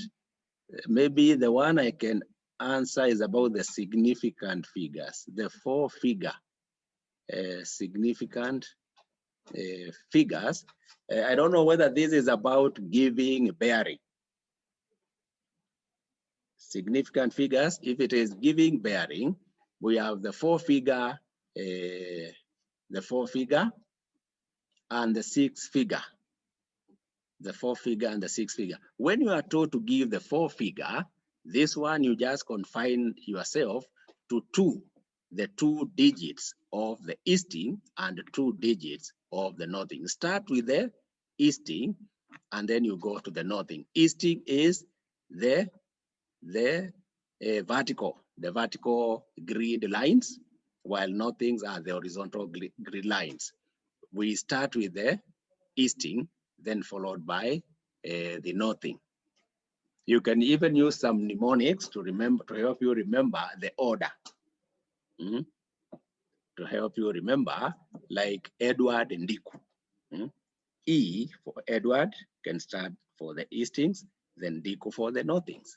So you can use a word like that, a name like that to help you remember the order that it will follow. Then for the 6-figure grid reference, this is a good one. The 6-figure grid reference, you first of all begin by quoting the 2 figures of the easting. Then, like we said in measurement, actually this is a good question. When you want to get the 3rd figure right, I will advise you, use the secondary scale of the linear scale.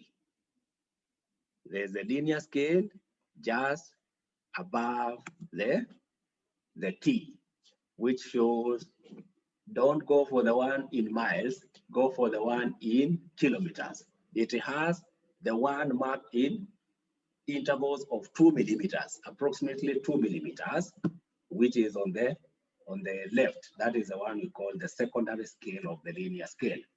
Get a piece of paper and then mark out those portions, the unit portions of the secondary scale, and use that now. Bring that to the map, place it where you have the easting between the 2 adjacent eastings, and then now count the spaces, the units. These will help you to get it right instead of using rulers, which are calibrated differently. They may cause errors.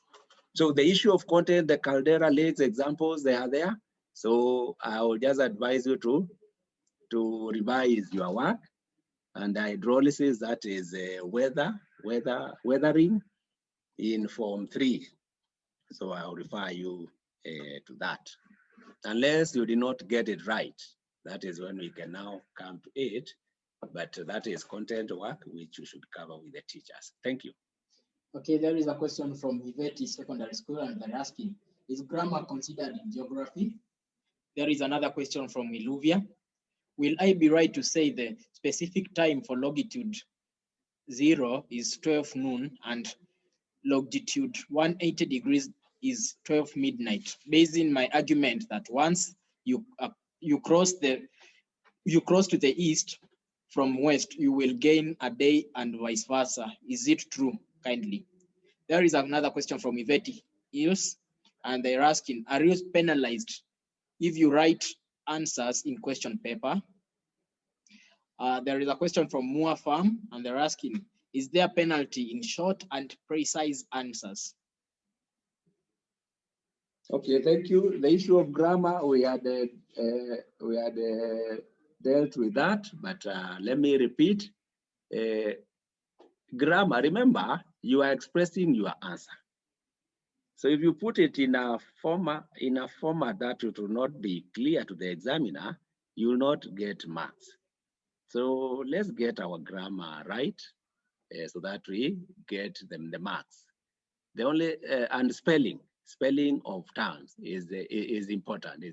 Let's ensure that we write our answers in grammatically correct language. Because I said, for instance, where you are told to state, you write you express your answer in a grammatically correct sentence. So that means grammar is important in that case.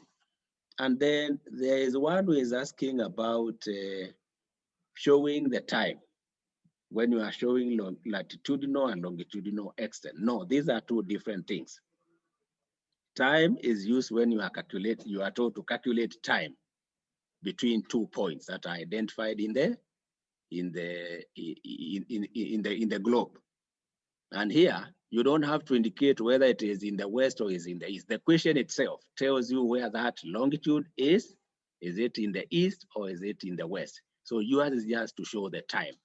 In the latitudinal and longitudinal extent, you just show the latitude in degrees and minutes and the longitude in degrees and minutes. There are no hours or minutes indicated there on latitudes and longitude. So let's separate the two issues. Longitudes, yes, they are used in calculating time, but showing longitudinal extent, it is not about time. So don't bring the aspect of time when showing longitudinal extent. Then the other one was asking about answers of questions. Answers of questions, whether we write them in prose. Yes, we said you answer in prose, not in point form, to ensure that you get the marks. I don't know whether I've addressed the areas. Okay, there is another question from Chambuko Secondary School, and they're asking, what is the grading system for 2021 geography exam?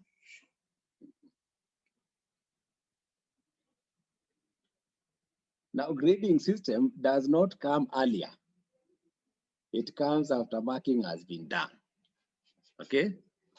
After marking has been done, after looking at the way the students have performed, that is when the grading system is established. You aim at thorough revision to get the highest marks, so that when the grading system is worked out, then you are assured of your A. Okay, let us get a question from Mumbuni Girls Secondary School. Kindly, Mumbuni, unmute your microphone and ask your question. Mumbuni Girls, kindly unmute your microphone and ask your question. Excuse me, sir. Yes. Our question was, if you're given a question, you're asked by an aid of a diagram, you explain the formation of a feature, like for example, the formation of a rift valley by compressional forces. Are you supposed to start with the first step of formation, or you draw the last feature? Thank you. Another question. Yes, if you ask about significances, for example, in glaciation, you ask about significances of lowland features. Is it a must when you're answering the question, you include the feature? For example, you say that some are tourist attraction. Is it a must to mention the feature itself, or you can answer directly by saying that they are tourist attraction sites? Thank you. Yes, those are good questions. By aid of a diagram, explain the formation. If you are told by aid of a diagram, it is only one diagram that is expected, not many diagrams. Actually, in such a question, the examiner expects you to draw the last diagram and label all the parts. You label all the parts in your diagram, because if you are to draw several diagrams, it means now some of the previous diagrams will have parts that are missing in the last one. So that last diagram should have all the parts shown in it.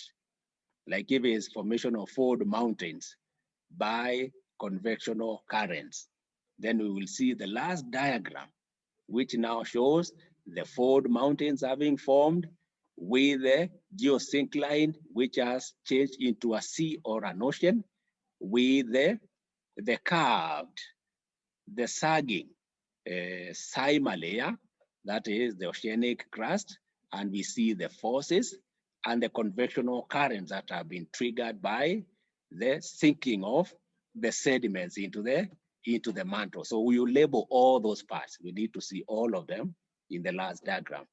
The significance of glaciation features must be mentioned. Here you must name the features because we say don't generalize. Like if you are saying some are tourist attraction, no, give features, okay? Give features in glaciated lowland areas. Like now if you say lakes, some lakes formed through glaciation in lowland areas, such as Keto Lakes, are tourist attraction, which earn the country's foreign exchange. So a specific example is the word scores. Don't generalize the process. Thank you. I think I've addressed your question. Okay, let us have another question from Katoloni Secondary School. Katoloni, go ahead and ask your question.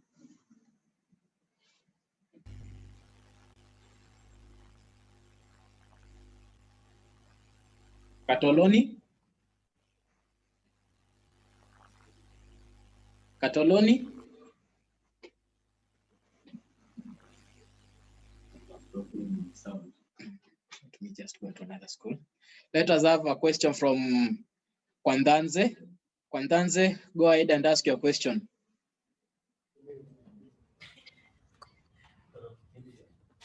I am Ignatius Odor from Kwandanze. My question is photograph work still tested or it has been eliminated from the syllabus? Because I haven't heard you talk about it.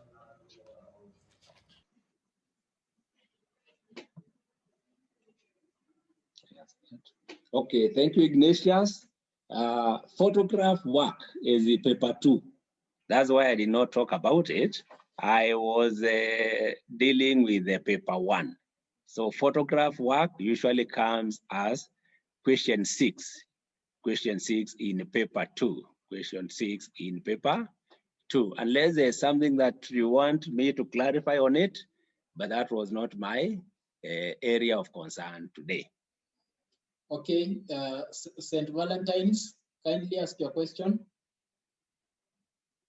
St. Valentine's, kindly go ahead and ask your question. My question was, when a question is asking to state kindly, like 5 points. Excuse me, kindly reduce the volume of your PA system.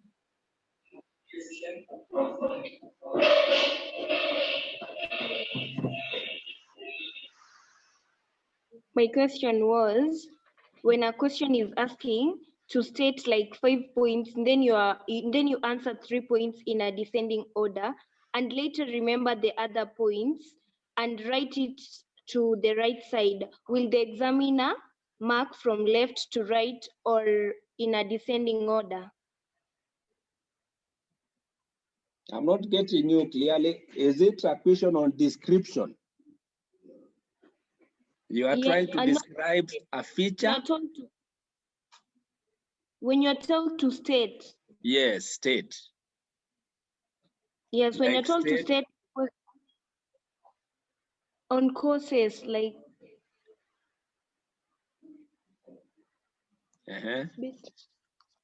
So you forget an idea, then you remember it later. Yes. So maybe I think what you are asking, you are trying to write answers and then you forgot. Then when you remember, you are now asking, where do you put them? My advice is this, when you are writing your answers and you realize that there is an area where you don't remember all the points, leave some space. Leave some space for that. Then space that is enough for the points that you have forgotten. If there are 2 points, you can leave 2 lines. Then go to the next question, so that as you continue answering, and then the answers to the points you had forgotten come back to your mind, you go back actually immediately. Don't wait, they may disappear again. Go back to the spaces you had left and fill them in, because now writing them somewhere else, they may miss the attention of the examiner. Okay, more girls, go ahead and ask your question. More girls.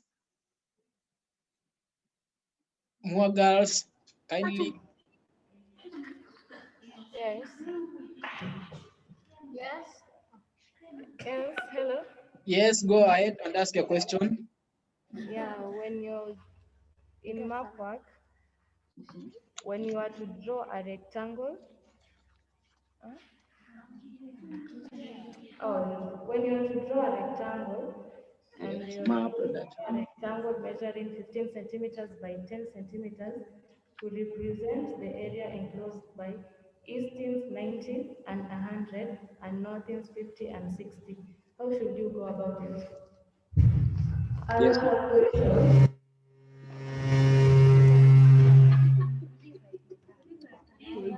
Another question, when you are asked to draw a diagram, should you enclose it in a frame? Yes. Thank you. Yes, let me take the two questions. Map reduction and enlargement. I think the first one is about reduction and enlargement. When we are drawing that, we said, first of all, identify the area that you are reducing or enlarging on the map. Actually, you can mark it with a faint pencil mark so that you can get the boundaries of the area you are reducing or enlarging. And then once you do that, now go to the graph paper provided in the answer booklet and work out now the factor of reduction, so that if you are not given the length and the width, then you work out the factor of reduction or enlargement. But like in your case, you are saying a rectangle measuring 15 centimeters by 10. That means the dimensions are already given. So just go to the graph paper that is provided and draw that rectangle. And what I'm emphasizing here is about orientation. I think that is where the bone of contention is. I said you must ensure that your reduction, the section that you are reducing, it takes the same orientation as the section on the map that you are reducing. If it is vertically oriented, then we need to see your reduction vertically oriented. If it is horizontally oriented, then we need to see it being horizontally oriented, because if you change the orientation, it means you will have placed the features at the wrong place. Are we together? I believe so. Then there is the one who is asking about, the second one was about whether you are allowed to give the reduction a title. Yes, a title is a must. The title must be given. Even if it will not be marked, just ensure that you give a title to your reduction, because sometimes when coordination of the marking scheme is being done, then the title, sometimes it attracts marks. Framing, yes, there was the issue of framing diagrams. Good. That is good for neatness and clarity. In fact, when I'm teaching my students and we are drawing, I start with the frame first of all, and then put my diagrams inside the frame.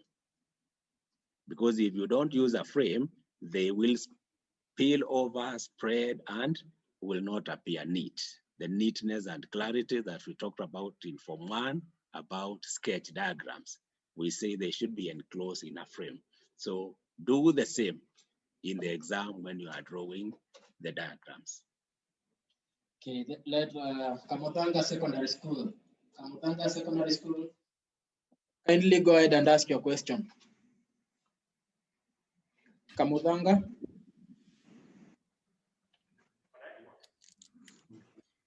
Yes. My question comes from statistics.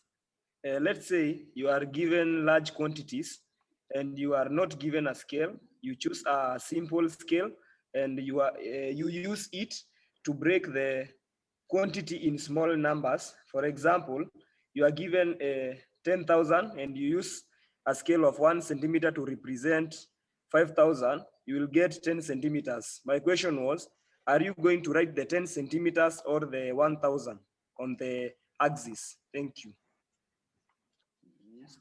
Yes, I think I get you. Now, don't change the scale given. If you are told 1 centimeter to represent 10,000, don't change it to 1 centimeter to represent 5,000. That is wrong. You will have changed the scale. And so it means the graph you will draw is different from the one the examiner has asked. If I also get you right, is about the figures. The figures here, you are allowed. You can, like in thousands, 10,000, you can use 10, 20, 30, 40 like that, and then the 3 zeros appear at the top where you put an apostrophe and then the 3 zeros and label the axis, just to reduce writing many zeros, but don't change the scale. If it is 1 centimeter to represent 10,000, don't change that to 1 centimeter to represent 5,000, because once the scale is wrong, actually you don't get any marks for it. Okay, let us have another question from Chanda. Kindly, Chanda, go ahead and ask your question. I'm Moses Odiamo from Chanda. I want to ask if you've been told to state, for example, state three, and then you have extended your points up to the fifth. Then you realize that the first 2 points are not correct. Can you start numbering from the bottom? Oh, thank you. That is wrong. That is wrong. My advice is that when you are going through the question paper, looking at the instructions, we call that one a rubric in, okay? The instructions about the number of answers that are expected. So if you write 5, even if you number from the bottom, that will not help you, because the examiner start from the first point, you mark the first point, they mark the second, they mark the third, and then put a line and indicate a rubric, okay? Because it is specified in the question how many responses are expected. So I would advise, when you are now sketching your answers on the, so there was actually a question, a student who asked whether you are allowed to write answers on the question paper. It is allowed. That is where you sketch your answers. So when you are sketching your answers on the question paper below each question, that is where you get your point right, so that you avoid that mistake we are talking about of writing more points, and then you start changing the numbering. Now, the other way that can save you when you do that, you write 5, is that approach of writing in prose, where we said you can write your answers in a continuous form. In a continuous form, the examiner will read all your work and get the 3 points that he's looking for and leave the rest. So the problem will arise when you have numbered them. You have numbered your point 1, 2, 3, or you have separated them one after the other in an ordered manner. That way you will miss the marks. Okay, let us have another question again from St. Valentine's. St. Valentine's, kindly go ahead and ask your question. St. Valentine's. My question is, are areas covered by water bodies, e.g. lakes, included when we are calculating the area of a region?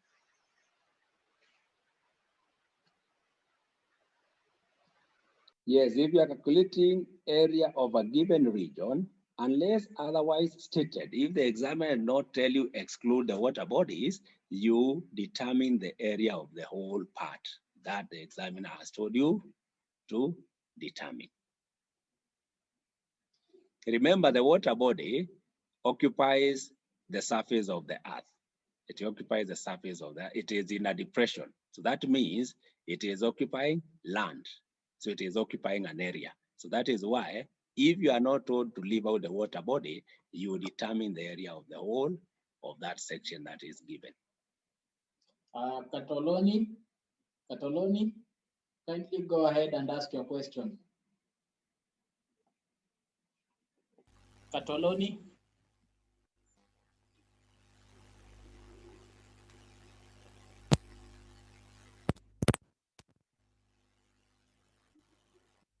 Katoloni. Katoloni, kindly ask your question. Katoloni.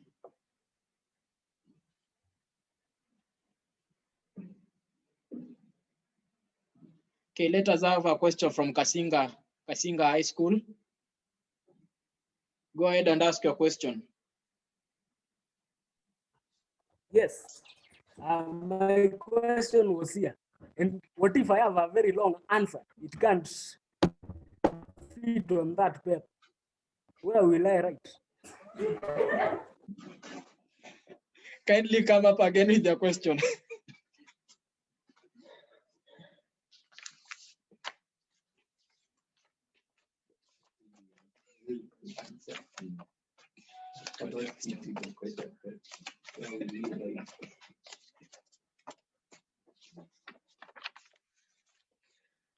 Yes, I have counted actually the space for answers in the 2019 question. You have 15 full scars answer sheets that are left for you. You mean you have an answer that cannot fit in the 15 answer sheets? I don't think so. So you are provided with enough space. You cannot fill all the 15 answer sheets just to answer the questions you are told to do, because you are just doing question 1 to 5, which we said are short structured questions. They will not take a lot of space. And then in section B, you are answering 3 questions because you are doing the compulsory question map work and then 2 other questions. So 15 answer sheets will be adequate. This has been determined and found to be adequate. Thank you. Let us have another question from Mua Girls. Mua Girls, kindly go ahead and ask your question. Mua Girls. Yes, when you're told in map work, when you're told what is the vertical interval of an area covered by the map, what is the meaning of the vertical interval? And when you're told to state the approximate height of a certain place or a hill, a mountain in the map, what are you supposed to do? Thank you. Yes, thank you. Those are good questions. The vertical interval is this refers to the difference in height between 2 adjacent contours. And actually, you've done well to raise that issue. In the key, there is a VI given in the key. Don't use that one. We go to the map because you are studying the map. We normally say study the map first and use the key to help you interpret. So when you are told to determine the vertical interval,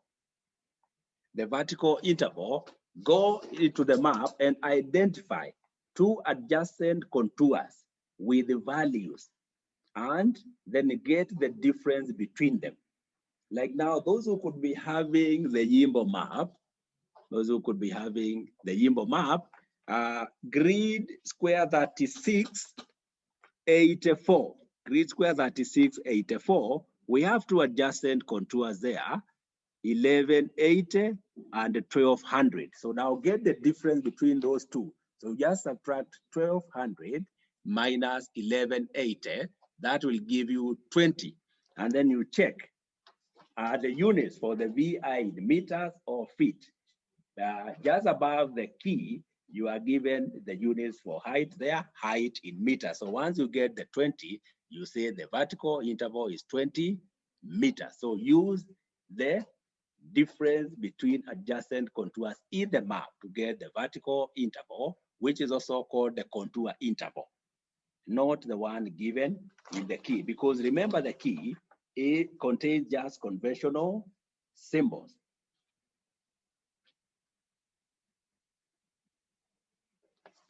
Yes, I think that one is answered. Then the approximation of height. Approximation of height. If you are determining the height of a hill, then we allow you, after you now get the last highest contour value that is given, then any value now, you are at the peak, that circle at the center of the other circles is the peak of that hill. So after the last contour value, then any value now above that is allowed. Let me give you an example. You are told to determine the height of maybe Serawongo Hill. We have a hill there. Those who have the Yimbo map. We have some concentric circles, the lowest of which is marked 1220. Now, using the vertical interval you've talked about, you go adding. So it means now you move to the next circle, that is 1220 plus 20, that is 1240. You add 20 to the next one, you have now 1260. You go to the fourth one. The fourth one will be 1280, and that is the last one. Now, so to get now the height of these, any value after the 1280 is allowed. So you can even have 1282, 1285. So any value after that can be given as the height. Sometimes you are told, you may approach it this way. After reaching now the 1280, you can add plus 20 divided by 2. That means you are now dividing or getting the half of that distance from the 1280, which you are now getting half of it to reach the peak. That will give you an answer of 1290. But I'm saying the way marking is done, any value after the last marked contour is marked correct. You can even have 1281, that will be right. 1282, that is right. 1285, provided it doesn't go beyond the VI. Like now, if we had 1280, you cannot say it is 1300. 1300, we don't have that contour here. So it is any value between now the 1280 and 1290. 1280 and 1300, any value in between there. That one will be marked right. Okay, we come back to Katoloni. Kindly, Katoloni, go ahead and ask your question. Katoloni, go ahead and ask your question.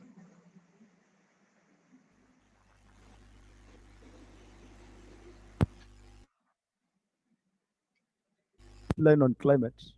The other question, if I'm asked, for example, to give 3 points and I have more than 3, do you mark all the points or do you mark the first?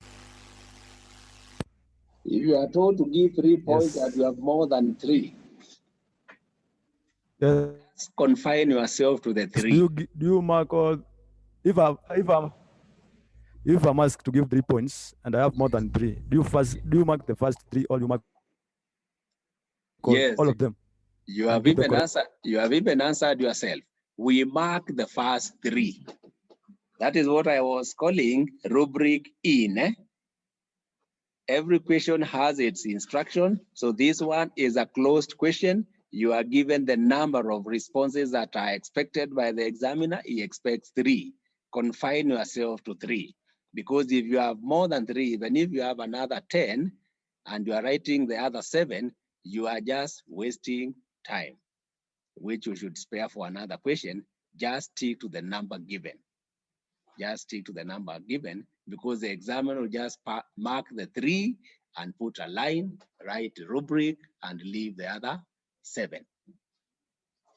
Mwindi Mbingu, kindly go ahead and ask your question. My name is Austin Juma from Mwindi Boys School. So my question is about if we are constructing, we're talking about constructing a cross section, we're doing a cross section, and we are given a scale to use, but we actually use a different scale, but our features, we place them in the allocated areas exactly at the same point. Are there any penalties for that, or will how will it be marked? Thank you. So you have used a different scale?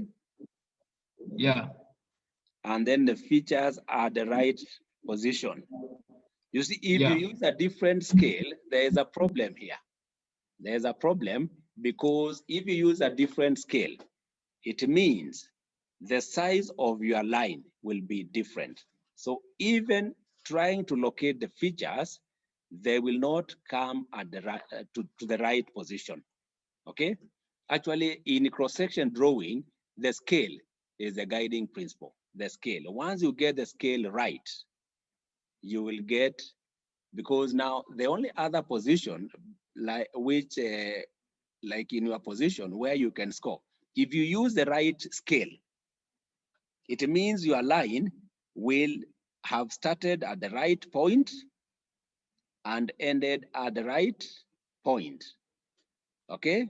Then now it means this line will not be longer or shorter than it is. So now it means the positioning of the features will be accurate.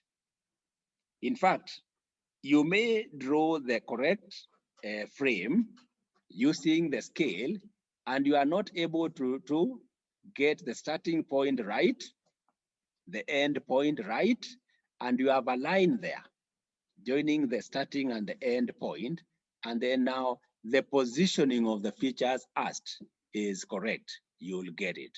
That will have been made correct by the scale used.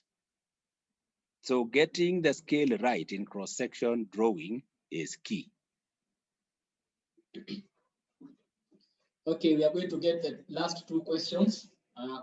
Kamutanga, go ahead and ask your question. Okay, my question again comes from this chapter of photograph. Let's say you are given a photograph and you are told to sketch just a sketch, and you identify some features in a photograph. How are you supposed to name? Are you going to use arrow from inside, or are you going to name inside the photograph? Thank you. Yes, that's a good question, although we are dealing with the paper too, but I've come across it. Now, when you are naming, you can name from inside, and where you find the names are too big to fit inside, maybe they are overlapping with other names, use some symbols and provide a key. It is also allowed. Previously, it was not allowed, but now it is allowed. You can even use arrows from outside to show your features. That is in order. Okay, we are going to have the last question from Mua Girls. Kindly, Mua Girls, go ahead and ask your question. Okay, my question is, for example, let's say you are given a map, then you are told to give the altitude of the highest points in the area covered by the map. Okay, Yeah, that's a good question. I believe here the challenge is determining which is the highest point in the area covered by the map. Some clues. Look at the trend of the slope. Where do we have the contours with high values? Usually these are found in the areas with very close contours, showing they are very steep, okay? Or you can be guided by trigonometrical stations and spot heights. Another clue that can help you identify the highest point is forests. Forests usually grow on highlands. So like now, those who, when the Karatina map, those who have the Karatina map, the northern part of the map is covered by Mount Kenya forest. So obviously, you will not look for the highest point in the south. You go to that area covered by the forest. If in that area covered by the forest, there are trigonometrical stations, compare the heights of these trigonometrical stations with the contours around them, and you'll be able to get the highest point. But don't rush to conclude that the height shown on the trigonometrical station is the highest. So check near it, because it could be the trend of the slope is from south to north. It means where this trigonometrical station is, there could be even a point above it that is higher. So I think that is guiding you. And getting the lowest point, if we have a lake, a large water body like now the Yimbo map, I noted that around the Lake Victoria, there is a contour there, which is 1140. 1140, that is a contour on the margins, on the shores of Lake Victoria, 1140. Compare that with the Yala swamp. You find that also along Yala swamp, we have 1160.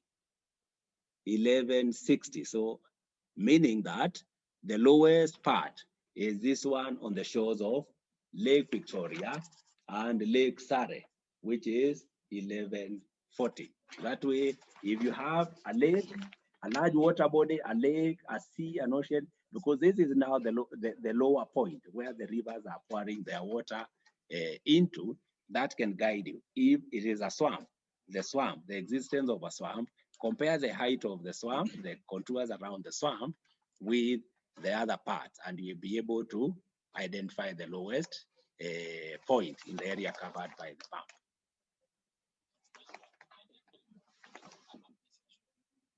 Okay, so thank you, listeners. I'm glad that I had a big audience, and I believe what we have shared here will be useful in helping you do your exam, and I wish you all the best. I hope our mean will now go up, the personal mean and even the school mean and the sub-county and the county mean. So thank you. I wish you all the best in your exams.